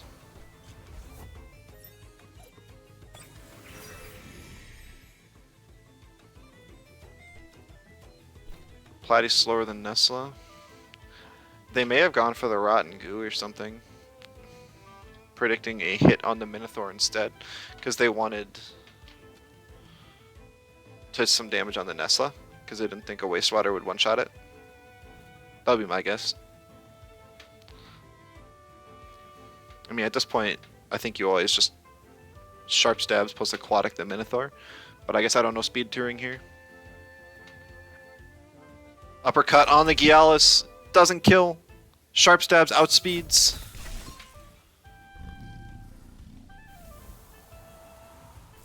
And that's going to be game.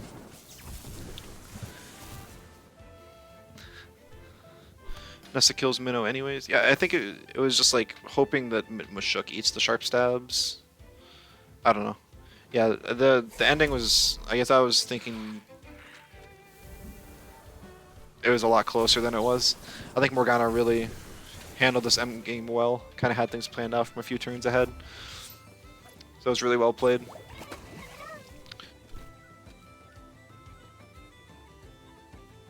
Well, Platy was not something I expected. Even a Gust. See, I'm not sure why you would reveal that particularly yet. because that means that this Whiplump either isn't running Tsunami, isn't running Tornado, or isn't running Water Cannon. But that was the choice she made, and she won her match. Another win for Soul Enigma, so it is now 2-2.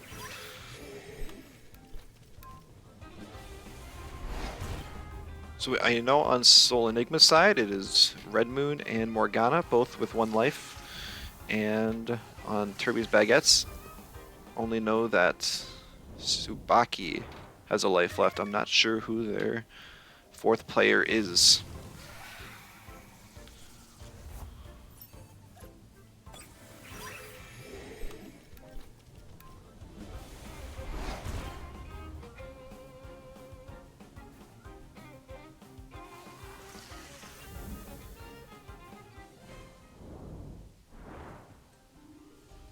Feels opponents don't play around Tsunami later because surely they have Tornado.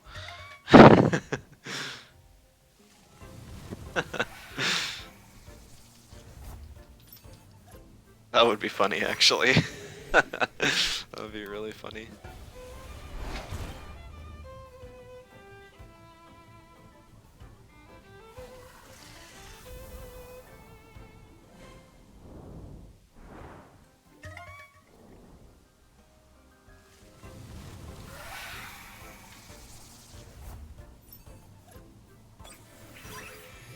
There was a little bit of like speed information that Turbi's Baguettes was able to pick up, but I'm not sure how many of the Baguettes have speedier teams. I know that Tsubaki's speed doesn't matter too much because most of his team is slow in stall. But stuff like the Nestla outspeeding the Wolfie on WASD's team, that was actually really crucial that it happened, but there was also good information that was picked up from it. Because, like, theoretically, let's say that this Wolfie was... I'm going to use numbers that are wrong so I don't give anyone ideas. Let's say the Wolfie had 300 speed. Then you know that the Nestla has at least 301 speed.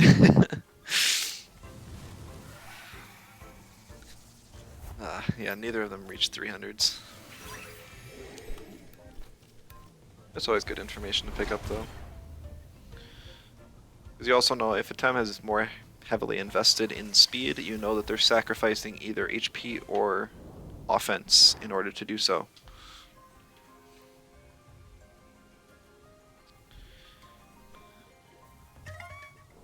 If I was WASD in that situation at the end there, I probably would have just wastewatered the Nestla to see if it killed. Because knowing how much defense invest that Nestla had could have been very valuable.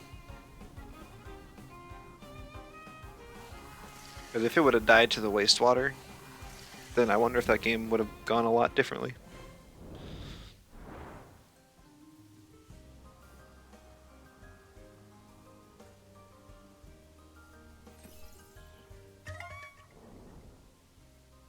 Probably not. But I mean, like, instead of an uppercut into the Gialis, we could have seen a wastewater into the Nestla, potentially. I mean, Whiplump still always just comes in and kills, but never know. Alright, next match we have Welsh Leprechaun versus Morgana. Yeah, I'm not gonna try. There we go.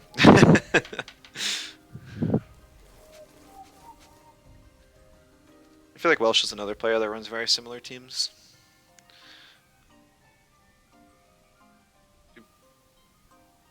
Both players actually share 4 of the same Tems here. Whiplump, Mashuk, or no, sorry, 3. And Tuvine. Whiplump isn't a Tem you actually see all that often because electrics. Yes, almost every team runs at least one electric because they're one of the better digi counter types. Kind of between waters and electrics. I know there's actually a lot of digi aggro variants now that run Drakash and actually sacrifice the water weakness so they have a better electric matchup. But alright.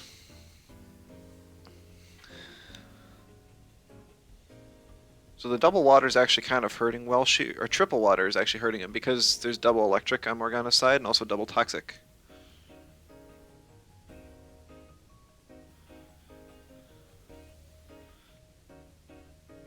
There's also not a whole lot of types that... There's no electric types on Welsh's side, so he can't punish the Whiplump or Volarant nearly as bad. The only nature type is Chimerian, which is like a fraction of a nature type. It has Sharp Leaf sometimes. I mean, Frown Whip can hit stuff, but you're guaranteed to get like at least 2 hits off on it before it gets that off. So yeah, the Whiplump is not a bad ban. I think that's a good call, actually. Just because he doesn't have any great ways to deal with it. His best way is the Mashuk, and if Mashuk can't even one-shot the Whiplump, then that would be really difficult to deal with. Captain of the team hasn't played one match yet. I haven't kept up with all of the Baguettes matches, but some people are just busier, have different time schedules. If this is the time that they're always able to play matches and Turbi's busy, you can't really blame them at all. While still forcing freeze. Is that what this is? Actually, yeah, I can see that, like Ice Shuriken on stuff like Oshiara and Whiplump. I don't know. Or maybe he's just pretending it's freeze. I don't blame people. I tried to force Doom, like a full Doom team, or I've forced Evasion, and neither of them works nearly as well anymore. See, Couple Crystals picked up first.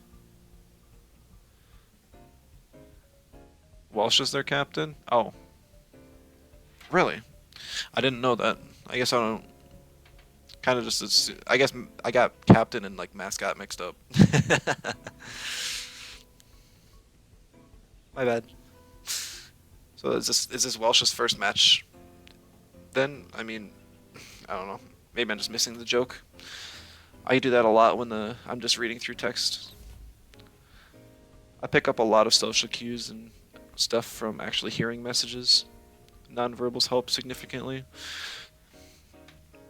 Reading text off a screen goes over my head, whoosh, quite often. Alright, we see double melee over on Morgana's side. This lead worked pretty well last time into the 2 vines, so we'll see what happens this time.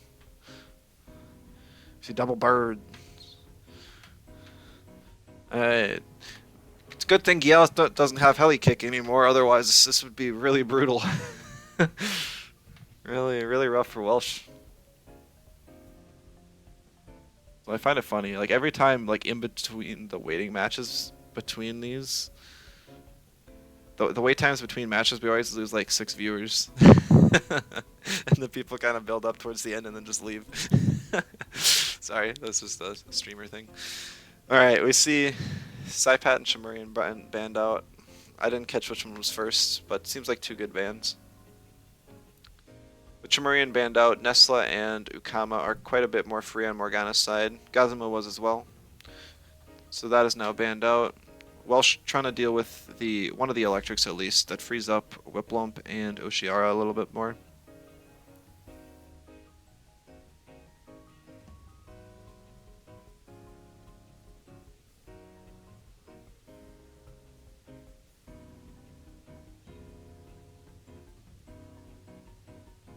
See the Mimit. I'm not sure entirely what the Mimit's for on this team. It's probably to copy the Whiplump and get double Tsunami off would be my guess. Maybe even like double Saipat. You could like hit your own... if you lead double Saipat and hit yourself with ice cubes, you get 2 amphibian boosts if you can survive the turn. Which would be kind of interesting.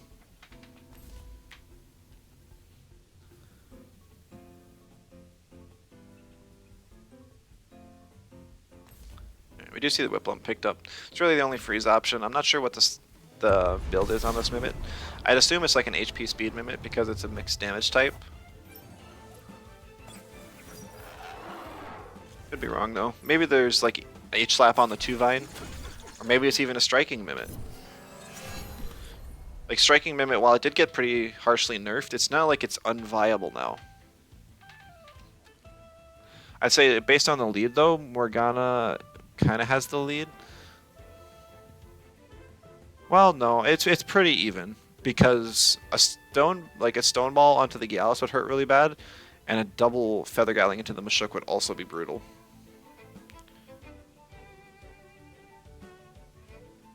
It'd even be a split, a stone ball and a Feather Gatling, because it's not like 2 Feather Gatlings kills the Mashuk.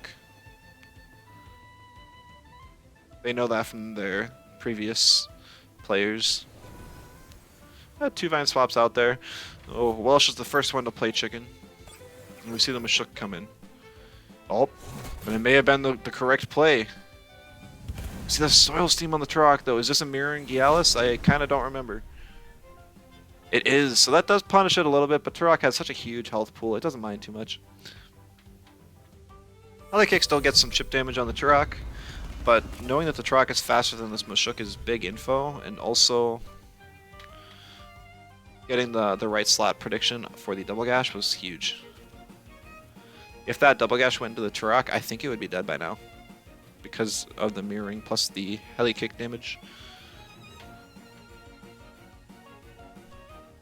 See a Turbine actually just finishing off the Gialis. Probably just gonna see a P-Jab into Morgana's Mashuk here, and a Heli Kick or maybe even an uppercut to finish off the Turok. No, we see the Turbo! I guess Welsh is confident that he will not die to the Heli Kick here, or just to give his Mashuk that much more of an advantage. Oh, the Turok lives on 1% health. That's huge. It can come back in later and get a hard-hitting Soil Steam off on something like the 2 Vine with low special defense.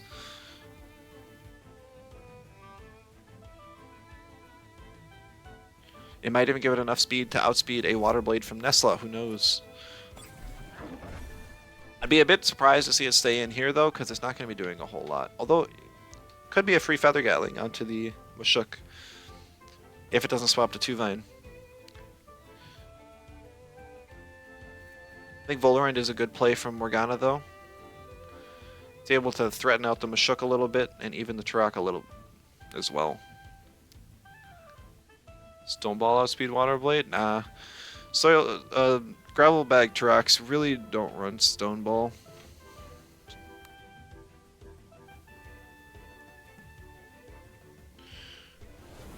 See the Mashuk swap.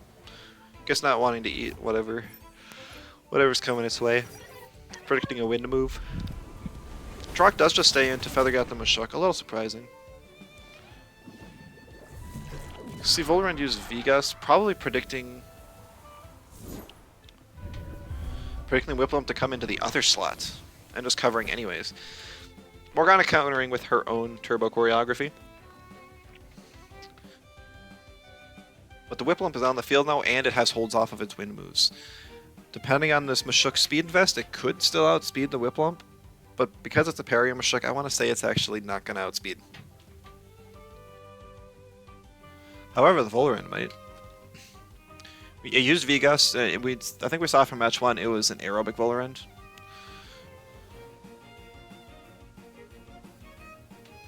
With Vigas, we could see Nessa swap in from a Mashuk to eat the wind move, and then a spread Vigas happen would be really good. So I think Welsh just sends in 2 Vine here.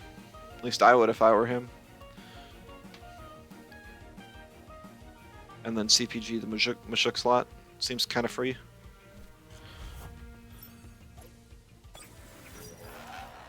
It's definitely not. I know it's not anaerobic. I was almost gonna be like, oh, we know it's aerobic now. Well, I already knew that. It's just I've been streaming for 4.5 hours, and I've seen like 5 Volarans because like there's almost every player is running one, and they keep popping in and out of matches. All right. I think the game still looks pretty even at this point. Nesta on Morgana's side really only wants to stay on for Whiplump, but Volarand gets tons of value on Morgana's side. They can deal with Whiplump, Mashuk, potentially whatever Mimit turns into as well.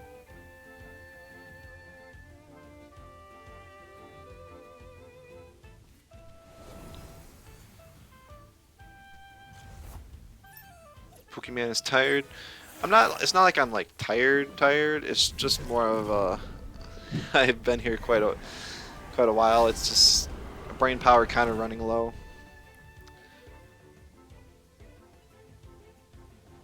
Might even lose my voice tomorrow with how much I've been talking here. Try and keep y'all entertained. Alright. See a Tuckma Mask on the Whiplump, which was in the gears, so but it does barely knock it out of plethoric range. The double in on 2-Vine doesn't quite do half, but a Water Cannon plus the same moves should get it in range.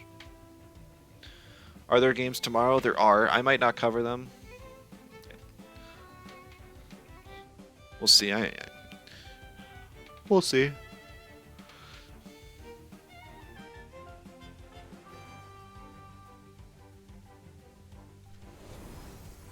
If nobody else is covering them, I can at least do like a scuffed cast.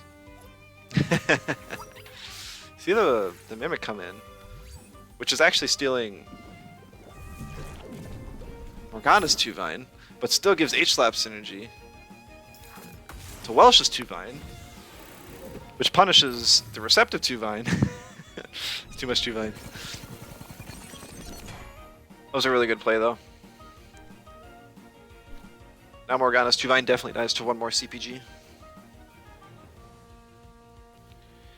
And also, Voloran does nothing on this board. If Morg wins, they're clearly the match MVP. For sure, I mean, they've already gotten 2 wins for their team. I think, even if things go bad for them from here on out, I think they'd had a great performance. But yeah, definitely if they win this one. Yo, dog, I heard you like your 2-Vine, so I put some 2-Vine in your 2-Vine. Yeah. We're just missing one more. Come on, Morgana, where's your Mimit?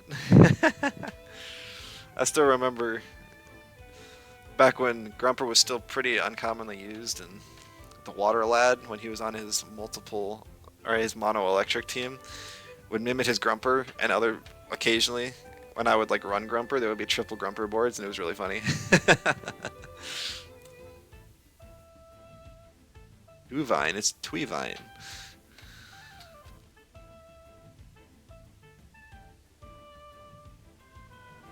But to why?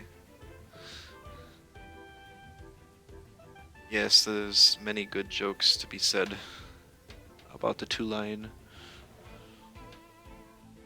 2-Vine Mimit's so based. Well, it hits, yeah, that specific 2-Vine, but not the other one. I'm surprised Voloran stayed in. It really doesn't get a whole lot of value here. But it was really strong against both the Mashuk and the Whiplump, so I think this is kind of a bad play from Morgana, but maybe she's got a bigger plan that I don't see yet. Not quite enough to finish off the Mimit and force something else on the field.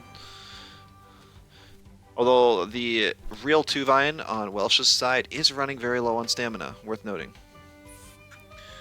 Grumper became happier. Grumper's always awesome. There was some really cool art of a Grumper in the fan art channel on the main Discord. If you guys haven't seen it yet, I'd definitely check it out. Dude's style is so sick. At that point, you're more like to whatever. Mind-bending moment? No. Get Turbine on the Mashuk.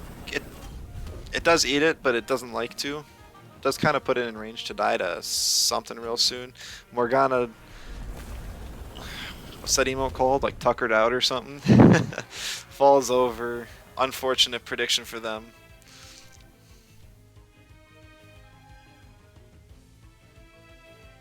But they do take down the Mimit, which is very nice. It's one of Voloran's main counters. I still don't really know why, when you swap out a Temtem for the first time, it gets resting stamina. I really thought it wasn't supposed to. But like this 2-Vine had like no stamina left, and now all of a sudden it's at a third. Unless that's like a stamina bug or something. Alright, so both Mashuks are +3. Whiplump no longer has Plethoric, so it's actually a much higher chance that Mashuk can outspeed the Whiplump now.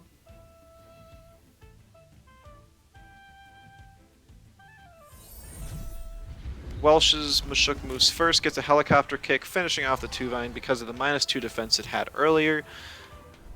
And Whiplump still outspeeding with Tornado. It's going to be kind of rough to come back from. However, If Volaran can, an HKS can finish off this Mashuk or a Tornado, and then we see an electric move finish off the Whiplump, then maybe things are still doing okay for Morgana. This is actually kind of really close. Two-Vine can swap into either one of the slots. And we know that Morgana's Nesla has eaten a CPG before. So Welsh kind of needs some amount of chip on it.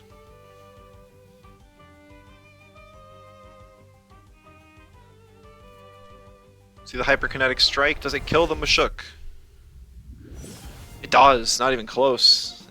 Hand fan, aerobic Volarand.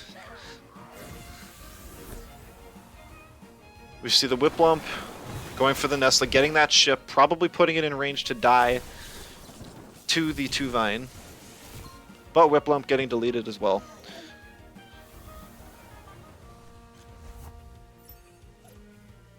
Two-Vine does not have any speed boosts, I don't think. Getting a little Marbles proc, that could be really important, actually. Could be, potentially.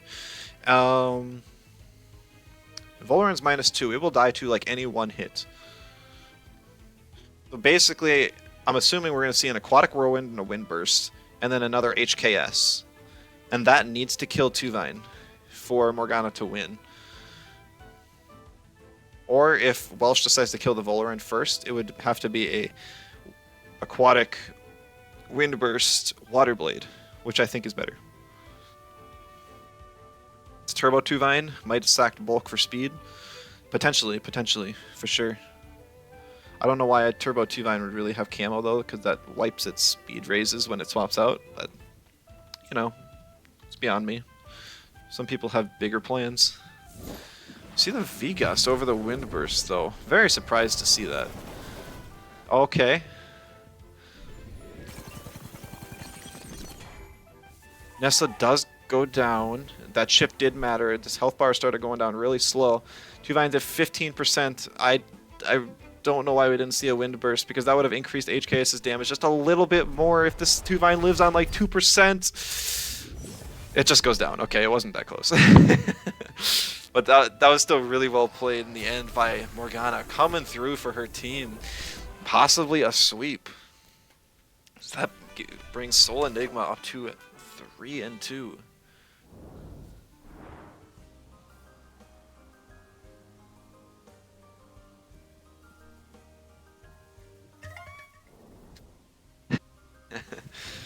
All right, this has been a great series so far. Oh, that match was really back and forth the whole time.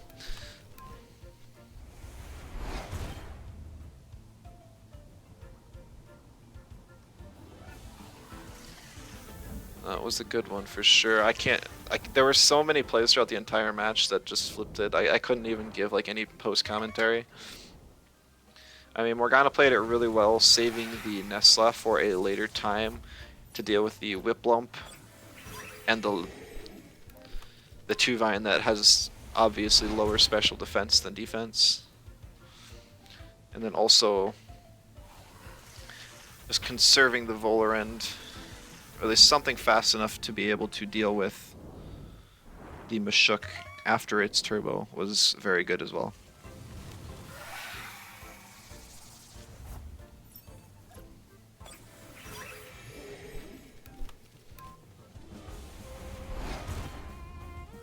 I think we passed my limit for like the longest stream ever so far. Yay.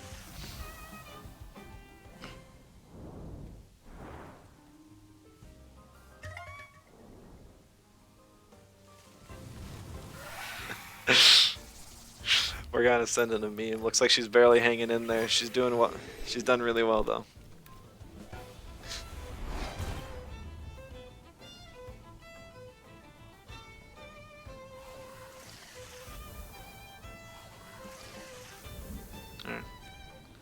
Actually, my bad. I keep referring to them as she, but they actually have in their name they, them, so oops. I guess I kind of overlooked that.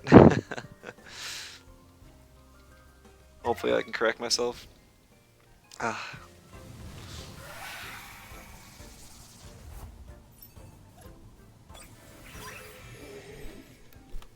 I mean, so we know that Tsubaki is the last remaining player for Turbi's Baguettes. However, Soul Enigma still does have two players alive. Red Moon still has one life, and Morgana as well. So we could see Red Moon play a match just to give Morgana a break, but no, we do see Morgana play another match. A little surprised Red Moon didn't want to take up the rematch against Tsubaki and show him up, but maybe it'll still happen. Depends on if Morgana can pull through with a full sweep for their team, or if they will regret not taking a short break when it was available. And it looks like Tsubaki is actually choosing the orange side. So Morgana will be the one inviting this time. Tsubaki probably has a plan, just wants to play around the counter ban rather than the counter pick on lead. I know I personally prefer that, depending on my team. So I understand the draw. Oh, there's the 6-player drop off in between matches again. It's so consistent. It's kind of funny. All right. Potentially the final match, or the match before the final match. Who knows? I still love the Mudred banner. It looks so cool. I mean, obviously Pookie's better, but the Mudred one's pretty cool. We've seen both teams before. So normally against Stall, you want some form of offensive scaling. So something like HKS damage scaling with the speed boosts could be something we see. Morgana decided to ban that moments. Having no fires or digitals means you can't hit a super effective. It's a special tank. Most of their team is special attackers, so it makes sense. Even with the refurbished nerf, it's still a very strong raid boss.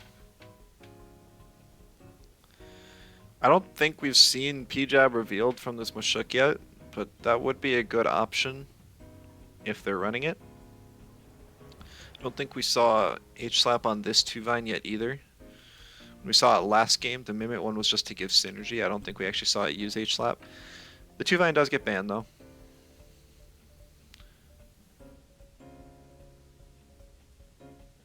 If Morg wins or Tsubaki wins twice, only lore accurate teams won. I don't know what... I've failed to see what you're saying there, but that sounds cool. Maybe my brain's just already fried.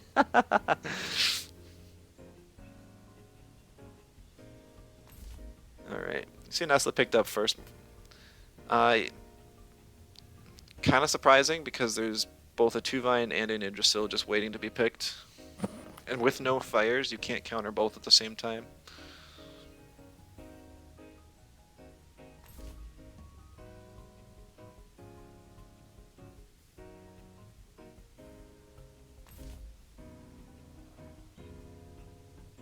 Both Red Moon and Grunty's team code was wrong. Oh my goodness. Okay, somebody should let them know to update their codes ahead of time next week, if they make it through.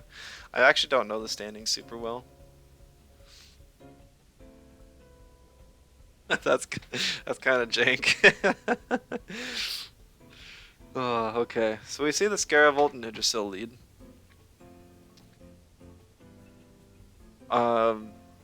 Nesla deals with Scaravolt super well. Pretty much completely walls it because it's most Neslas run electric synthesize, which make it immune to electric type moves. Soul Enigma can't get in top 4 anymore. Oh, that's so unfortunate. Morgana is trying so hard to pull through. But they can still prove to everyone that they're a good player, I suppose. That's kind of what, yeah, just fighting for glory. This is last week in Group 2. Yeah, I know it's last week because my group barely made it in. Our match was literally, if we win, we're in. If we don't, we're out. And our opponents were exactly the same, I think.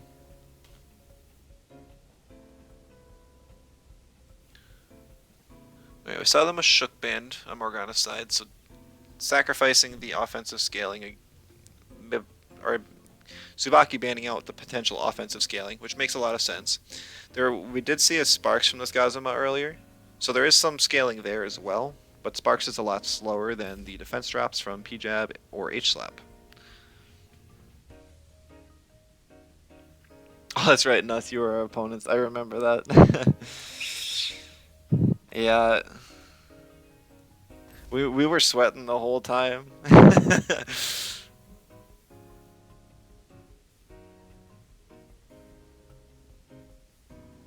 I kind of felt bad not bringing my MIDI team, but got to bring Orphil, I suppose.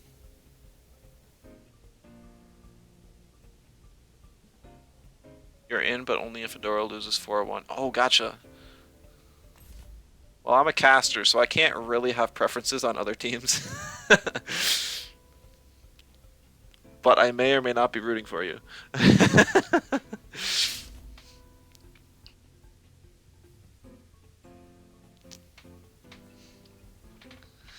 Alright. You know, really hasn't gotten any use out of the Ukama. Like, at all. So I guess Lulu kind of called that one way early on.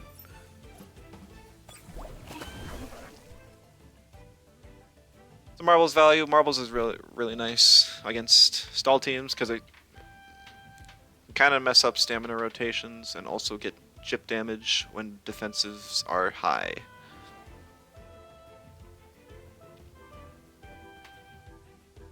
Really interesting end of the group stage for sure.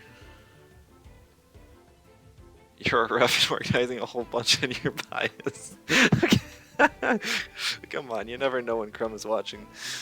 Find out we're, well, okay, you know what, yeah. We're all close. I love everyone in this community, for the most part.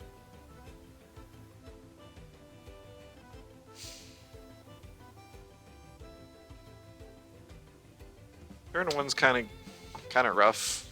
Like, I think Tsubaki just stays in, maybe spores the Scaravolt, and then T-strikes Volarend. Like, yeah, the Water Blade's okay, but there's an Umbrella. I know I mentioned that the first time Tsubaki played. So I wasn't too afraid to take that. But the Volarend actually doesn't take too much from the T-Strike, so a non-invested Scaravolt T-Strike just wasn't threatening. An Aquatic Whirlwind plus another V-Gust probably kills the Scaravolt, but that also means that Nidrissil goes down. Or that Nesta goes down to the Nidrissil. Another Tink would definitely do it. I don't see any specific reasons why Morgana needs to keep Nesta around. It'd be kind of nice to have another option against Volarend. But Gazuma is still available. 99% of Temtem is wholesome. Yeah, I love this community. And it's also, it's super tight-knit, which is both a good thing and a bad thing, because you kind of get to know everyone really quick, and everyone's super awesome. But also, new players don't always feel the most comfortable entering in when they're new and everyone else knows each other better. I always try and be super nice to new players, and I'm always love to see them around, but it's very fair that sometimes it doesn't always... It's not always the most welcoming, I suppose. We try.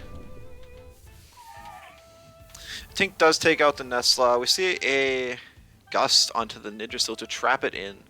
So a Tornado or an HKS is probably enough to take out the Nidrissil next turn. Volarend took a decent chunk from that Aquatic as well because it's using its lower defense stat to defend against it due to the Strange Vest. Let's see Gazuma come in here to punish the Volarend. Yes, we do.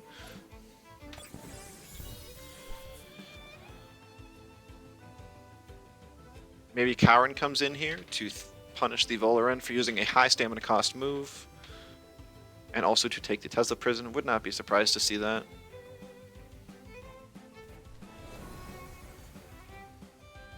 There it is. Nose has Mom's Lunch.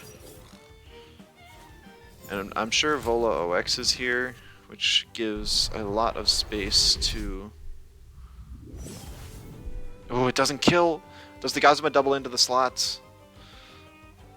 It's kind of important that it does. It doesn't. It goes for the Coward instead. I think that's kind of greedy. Now the Ninja still gets a move off. What does it choose to do?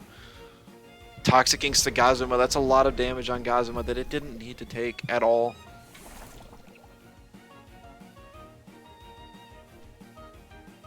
Diabolo going off on Cowrin. Not really gaining any value from it, just healing off the small amount it took from the Tesla Prison. But any amount of healing is still good. But now Tsubaki can swap out the Nudrasil and sack it later when there's a big hit that it doesn't want to take some on another Tem. Since you started playing, you only had like 1, maybe 2 bad encounters with other players. Yeah, there's very few toxic players in the community, and most of them kind of get shut down over time.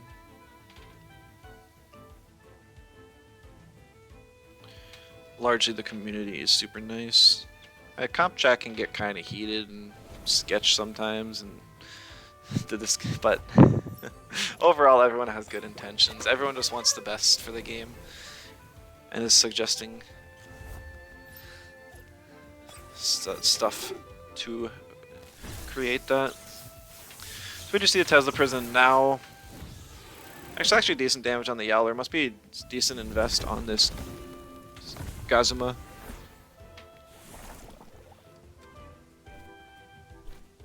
Whiplump gets in for free though. We could see a Sparks now on the Gazuma and maybe a Water Cannon on the Cowrin slot.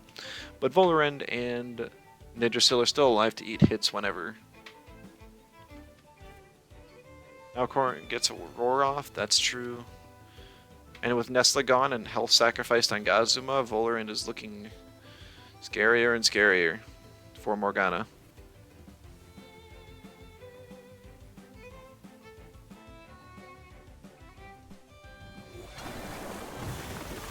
We see a Water Cannon onto the Cowrin and a Tesla Prison.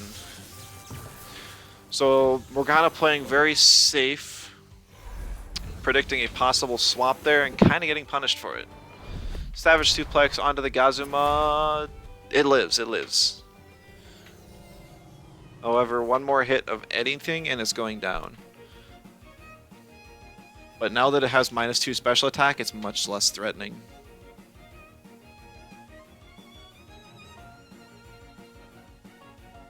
Just sad, you've seen quite a lot of players meeting toxic players now and then just wait out their timer at the end of the game, messes them out.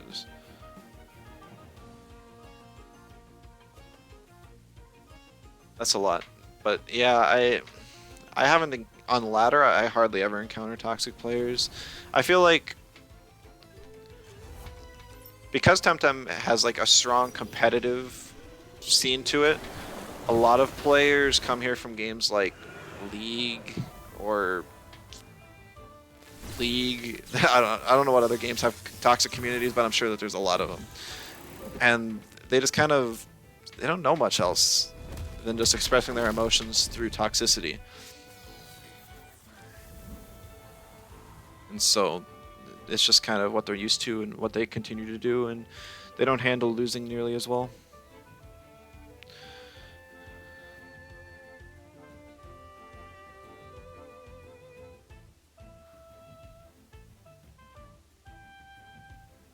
God, you're left in game.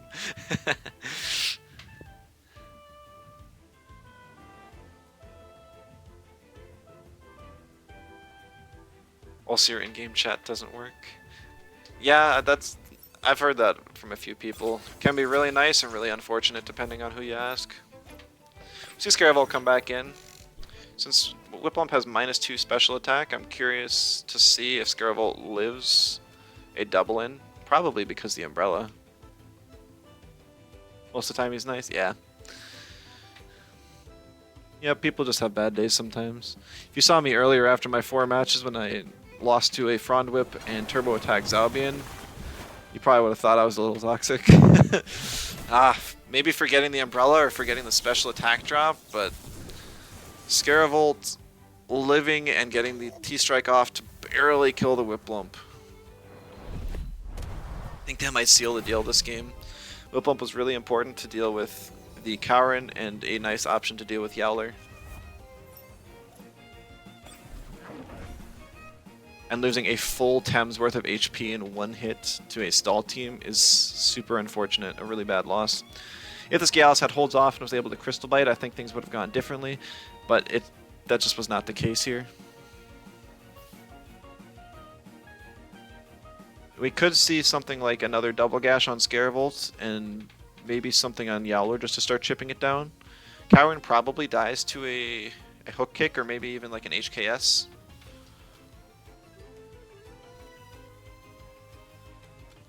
The -2 Yowler, if it goes low enough speed, it'll just bug and get infinite speed. Isn't that right, Lore?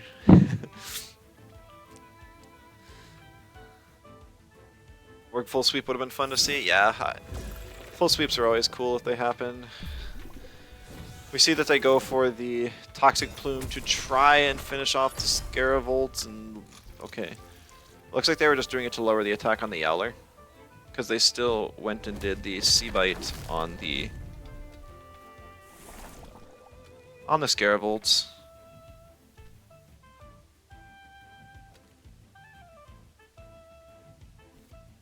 Yeah, I think this is just a little too rough to come back. Yowler's just waiting to click Hibernate.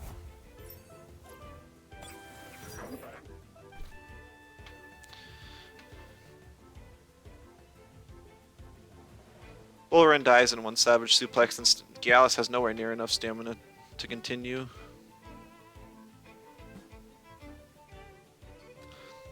I mean, the play that definitely changed the game was keeping the Scaravolt in against the Whip Bump in against the Scaravolt. It's not like Morgana had any swaps, but just getting into a board state where you weren't able to do anything is super unfortunate. I don't know how things could have gone much differently. They nerfed Winter's Call. They did not. It's just not a super common move to. Yeah, I mean, here we get to see it now. If this was a resistant Gialis, we could have seen maybe like a critical hit Crystal Bite on the Yowler. Finish it off. No, I don't think a Crystal Bite would have even killed through the +3 defense. Yeah, they didn't nerf Winter's Call, they nerfed Hibernate and Building Blocks, which were two of Yowler's best friends.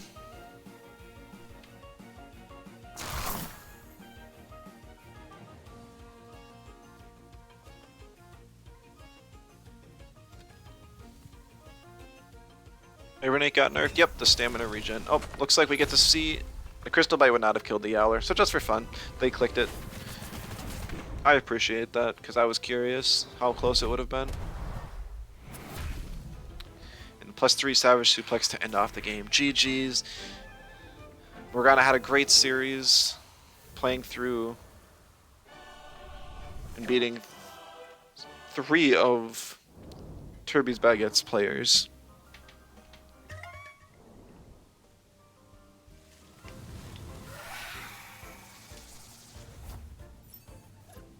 And now it is up to the final match. No matter who wins, this will be the final match for this series, and it's going to be Mr. Red Moon versus Tsubaki, the rematch.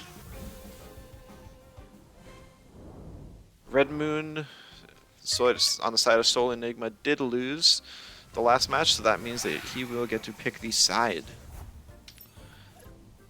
We know that Tsubaki actually wanted to be on orange side last game, so maybe Red Moon could throw that back at him and force him to be blue side, and maybe that would throw off his plan. We're not sure.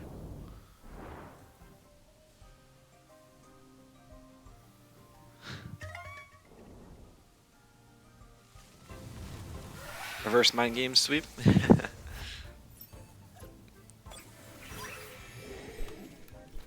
Yes, gotta get in your opponent's heads.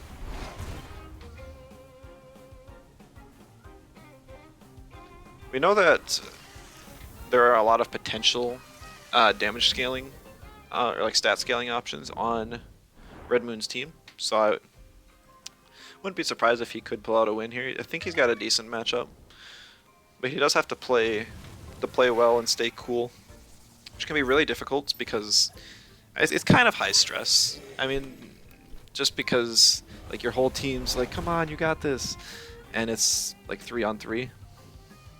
I think that, I mean, the Baguettes are in the top 4 anyways, so it's, and they've won quite a few up until now. But I mean, it's the same thing for Tsubaki.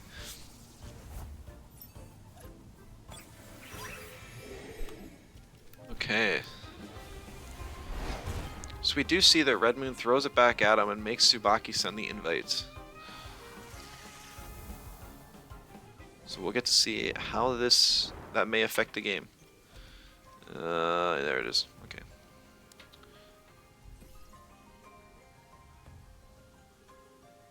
Am I like 60 encounters into this radar after being here all day? Look, man, I'm trying to get the Luma on stream, alright? I promise. I just don't want to do a full Luma hunting stream. I think if I get a Luma off stream, maybe I'll do like a YouTube Shorts on it or something. Just have like a 15-second video. It's like, woohoo! Oh, maybe not, because it just doesn't matter. Right. Last time, I think Tsubaki banned the Size Munch first, which freed up the Scaravolt. And then Red Moon banned the Moments, not wanting to deal with it. Digital as an offensive typing is very good, and also Red Moon was on blue side, so he had to ban the Moments just in case the Hazrat wasn't banned.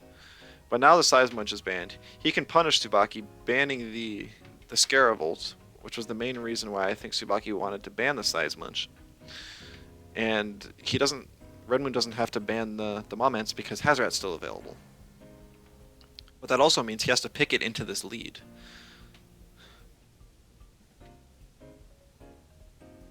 Baguettes win, they're either first or second. If they lose, they're second or third. Yeah, they've done really well in this whole tournament so far.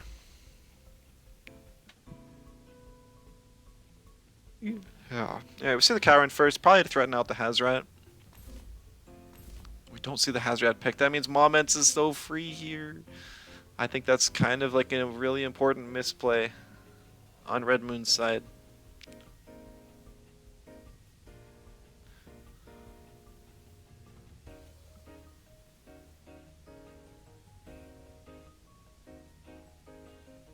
Yeah, so we do see the Moments. So if this Zabian has Wastewater, the Toxic Tick could really help against Moments. And Nox Bombs are really strong. Actually, I should make sure this Saipat has Schween's Horn. It does. So Nox Bomb from Schween's Horn Saipat is one of the hardest hitting turn 1 moves in the game. And Moments' physical defense is a bit lower than a special defense. So we could just see a Nox Bomb plus Wastewater into this Moments, probably doing over half. So 2 of those may even end the Moments before it gets to really become a problem. So maybe that's Red Moon's plan. This lead also threatens out Cowrin, because Cowrin can't hit Saipat, and unless Zalbian clicks Electro Punch, it can't really hit that either. Plus Cowrin's turn 1 options basically just consist of offensive moves and Stare. Its really good moves are all on holds. Stonewall, Roar, and Psychosis. See Valorant pickup for Tsubaki's side. Red Moon banned the Owler. Tsubaki banned the Volgon. Volgon also has moves like Beef Up and Stare, which could scale offensively. Red Moon's got to watch out. We now know from their last match that a single Beef Up on Volorend allows a Feather Gatling to one-shot the Hazrat. See the double birds picked up from Red Moon's side.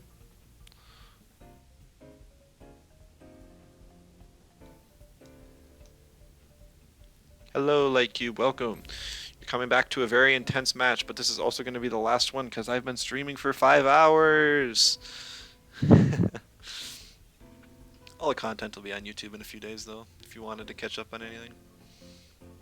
But yeah, so basically we're catching the last match of Turbi's Baguettes versus Soul Enigma. This is actually a rematch of Red Moon versus Tsubaki because Red Moon had 2 lives. He lost the first one, and we're going to see if he can make a comeback or not. I'm very curious to see how the turn 1 goes. Zalbian has so many move options. Maybe this is a turbo attack for Unweb Zalbian again. and, and it'll just destroy the Moment's turn 2. Oh.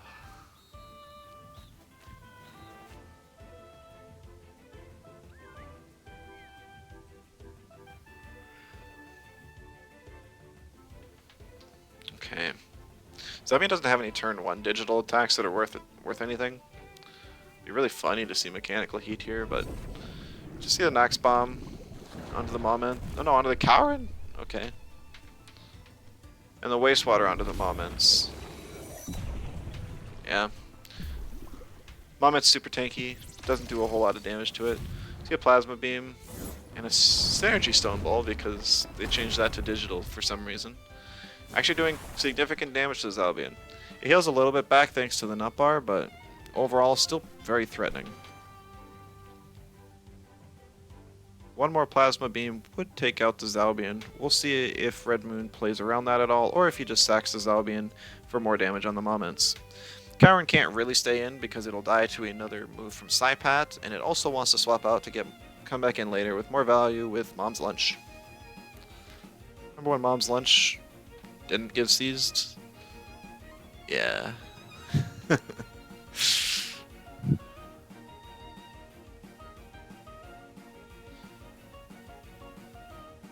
This is a chance Baharo's end in 3rd. Pog. There's what are you, a pessimist? We could end in 2nd. That's what I see him saying. But that would mean I have to root for Tsubaki to lose, which would feel bad, so I'm not gonna do that.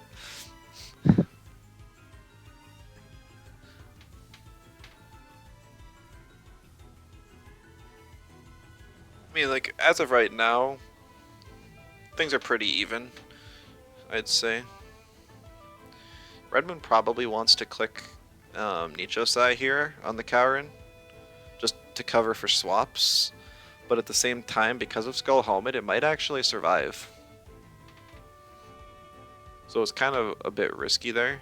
He could double the slot, but if he does that, then the Moment's Binary Flood's gonna hurt super bad.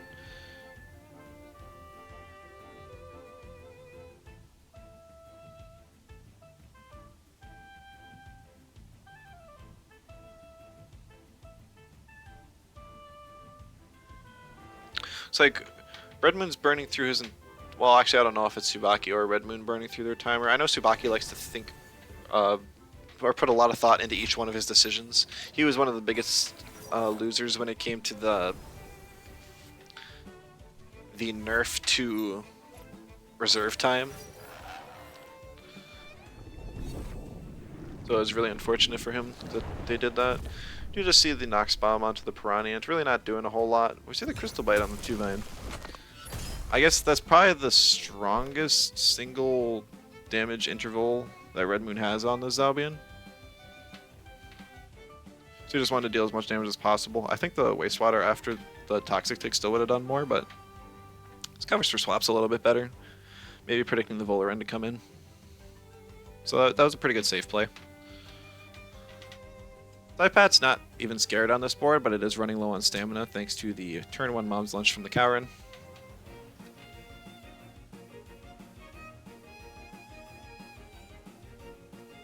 Wastewater's a lot more stam. It is like 3 more stam, isn't it? It's because Crystal Bite's 26 and Wastewater's 29.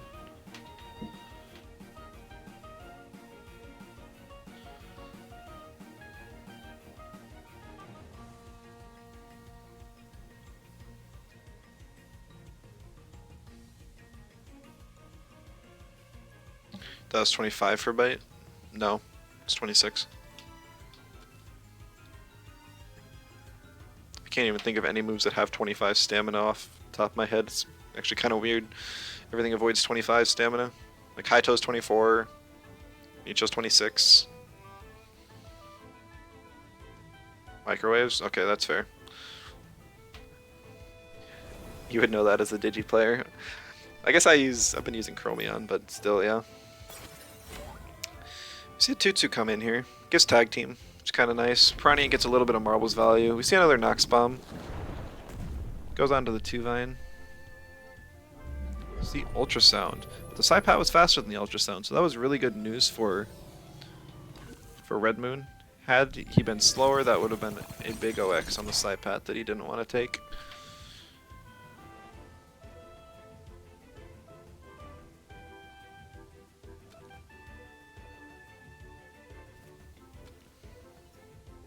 Tuvine now has Diamond Fort up. Still haven't seen it if it's actually running it. It may just be a Bruiser Tuvine, like a typical one. I also wouldn't be surprised to see it have Diamond Fort.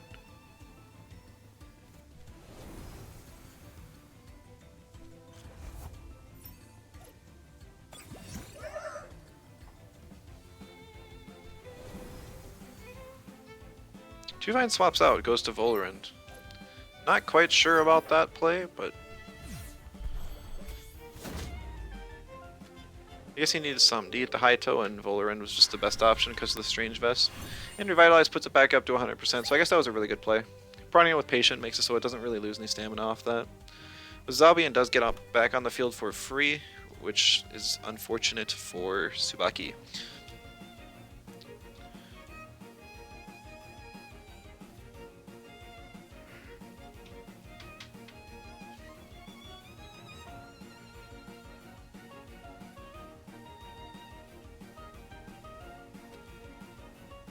If this 2-2 has Show Off, I think now would be the time to click it.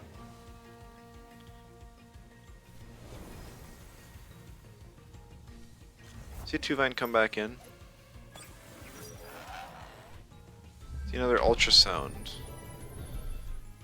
Piranha getting lots of value with that move, and it's basically free stamina-wise because of Patient.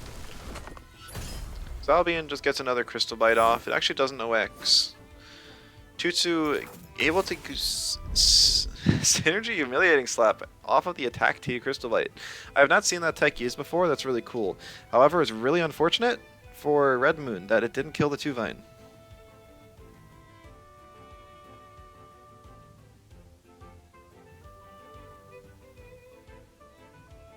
I haven't seen that one used before, it never even occurred to me.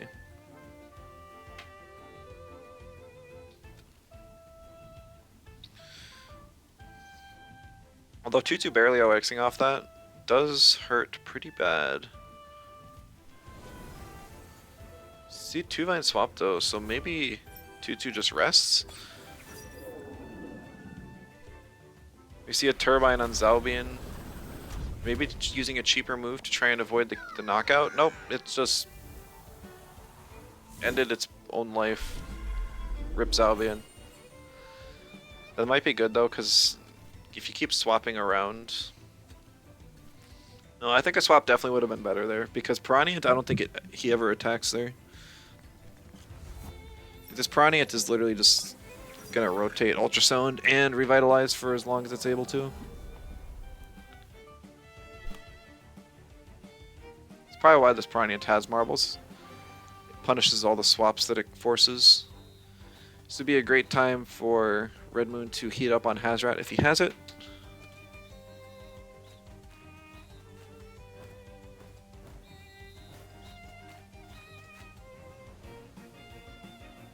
I could even see 2-2 just resting here, so that it's able to stay in and get a high toe off on the Volorend or the Cowren that comes in.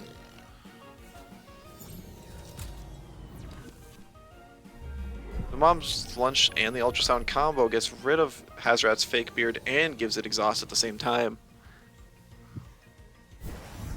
It does get the heat up off, but that is so much of its stamina bar. And 2-2 does get the show off. So while that's a really good play, Red Moon's going to have to OX just to do anything because of this Piranha.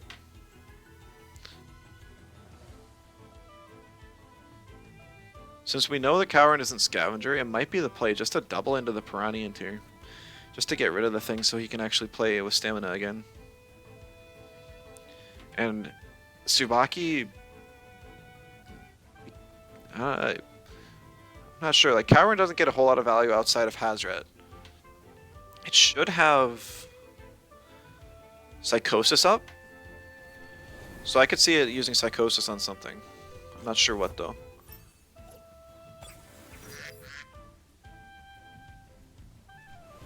Oh, it just swaps out, predicting the high toe. Swapping back into Volerant, and I'm sure Piranha is just going to click Revitalize on this Volerant again. Because Red Moon is letting himself die to OX. Oh, we see a Fluid Barrier this time. With Strange Vest, that actually raises Volerant's defense, which Red Moon only has physical Tems on his side. So that's crazy good value for him. Saipat also really doesn't like his board. Volerant can hit Saipat pretty hard with a Nox Bomb and also continue raising its special defense, which is its physical defense, which is really strong. Why that Haito do so little damage? Primarily because it's a Volerant has really high special defense, but since it's special or it's Strange Vest, it's actually its defense. So it's able to give. It's just hitting Volerant's stronger defense, and it's a bulky Volerant. You'll ban every team before finals, make your own and claim yourself as winner, grab all the prizes, GG easy. That's an interesting take, Lore. Hello, Majada Honda. Welcome. And thank you for the follow as well.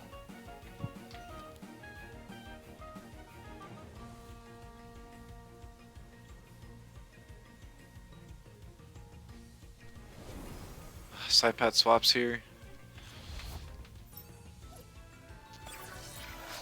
I mean, Red Moon's just kind of burning through. He's not accomplishing anything. It's not. Tsubaki's not giving him space to, but I think the Red Moon's just got to start taking some risks. Uvine's bait's gone.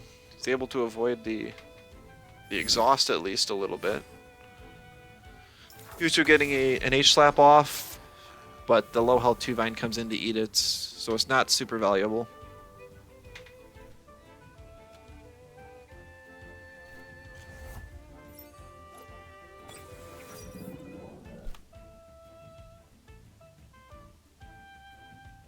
And now Revit's up again, exactly, yeah. Tsubaki's just playing this really well.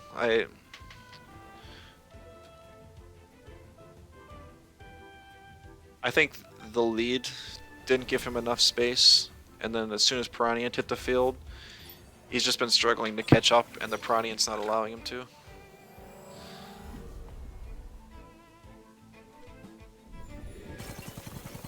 See a CPG finally onto the Piranha, dealing some damage. A Wastewater probably just finishes the thing off. Oh, here we probably see the Cowern come in to give the Mom's Lunch and get rid of the Hazrat's fake beard and cause stamina issues. Moments gets a block off. I think this one's just kind of over.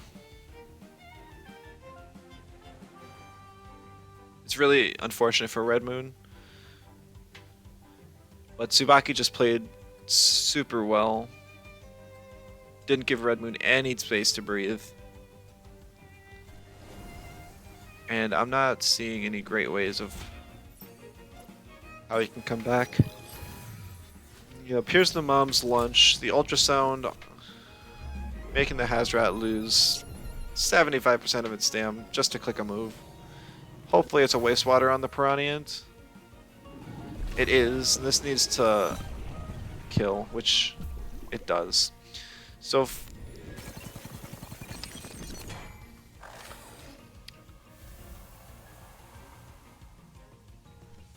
the Piranha finally goes down, and on the bright side, Tsubaki's not really making any progress offensively on Red Moon's Tems. But defensively, he's very threatening. This Hazrat only wants to be on the board against Moments, but there's 2 Tems that he has to break through to get there. And from the previous match, we know that now that the Volerant has the beef up +2 attack, it can one-shot the Hazrat. It can also avoid...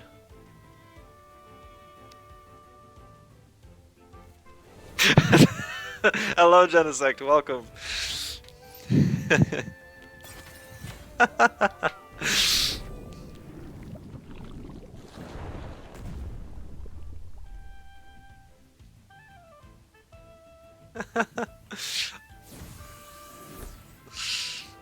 See a psychosis from the cavern come onto the 2-vine. So now the 2-vine's on a timer, and Tsubaki is starting to burn down Red Moon's options.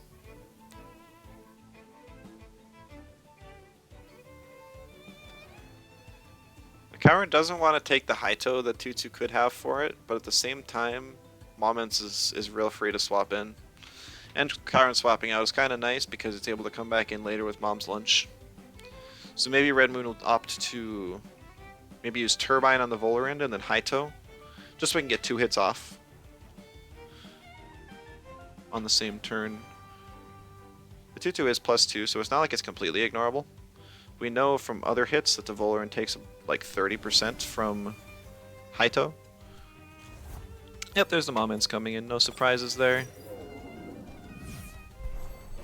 But Red Moon's not taking any risks or any predictions, just kind of clicking buttons.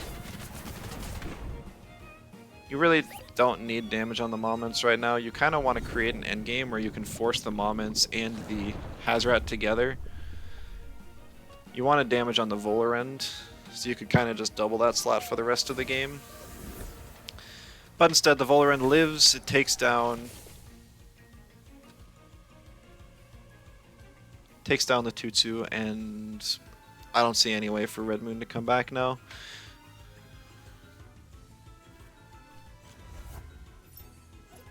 Aki's the only stall player in the game right now. I've seen a few newer players that are trying to pick up stall, and then Reiner is also playing stall right now.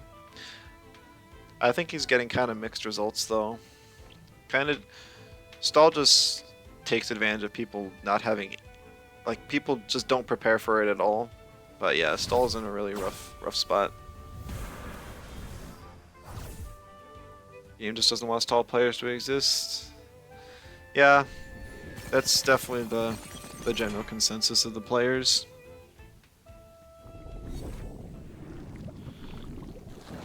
Looks like Red Moon's just gonna play it out anyways. Volorand's just gonna claim a kill on the side pat, and then also shut down the Hazrat next turn and as 2-vine dies to Doom.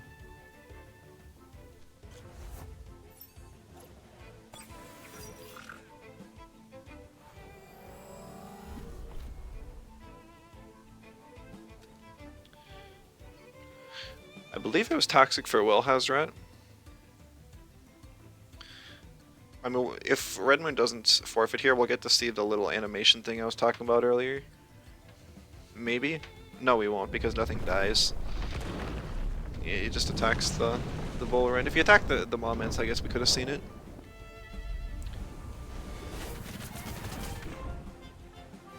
Yeah, here it stays zoomed out as the Hazrat dies. Deals a Toxic Farewell.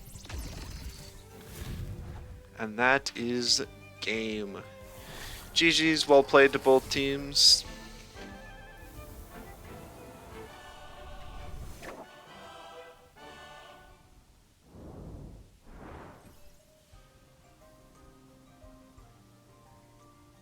Yeah, we got to see a little bit of everything there. Every single player on both teams got to play, so that was really cool. It was a great series. Super close, back and forth.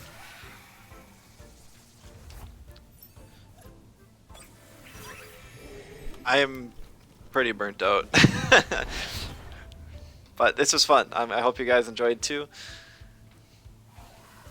If anyone missed some of the content and wanted to catch it all later, I will post the VODs to my... I mean, the VODs are on Twitch, but like, they'll also be on my YouTube for anyone else interested. So, hope you guys enjoyed. Thank you all so much for stopping by, and I'll see you all in the next one. Bye-bye.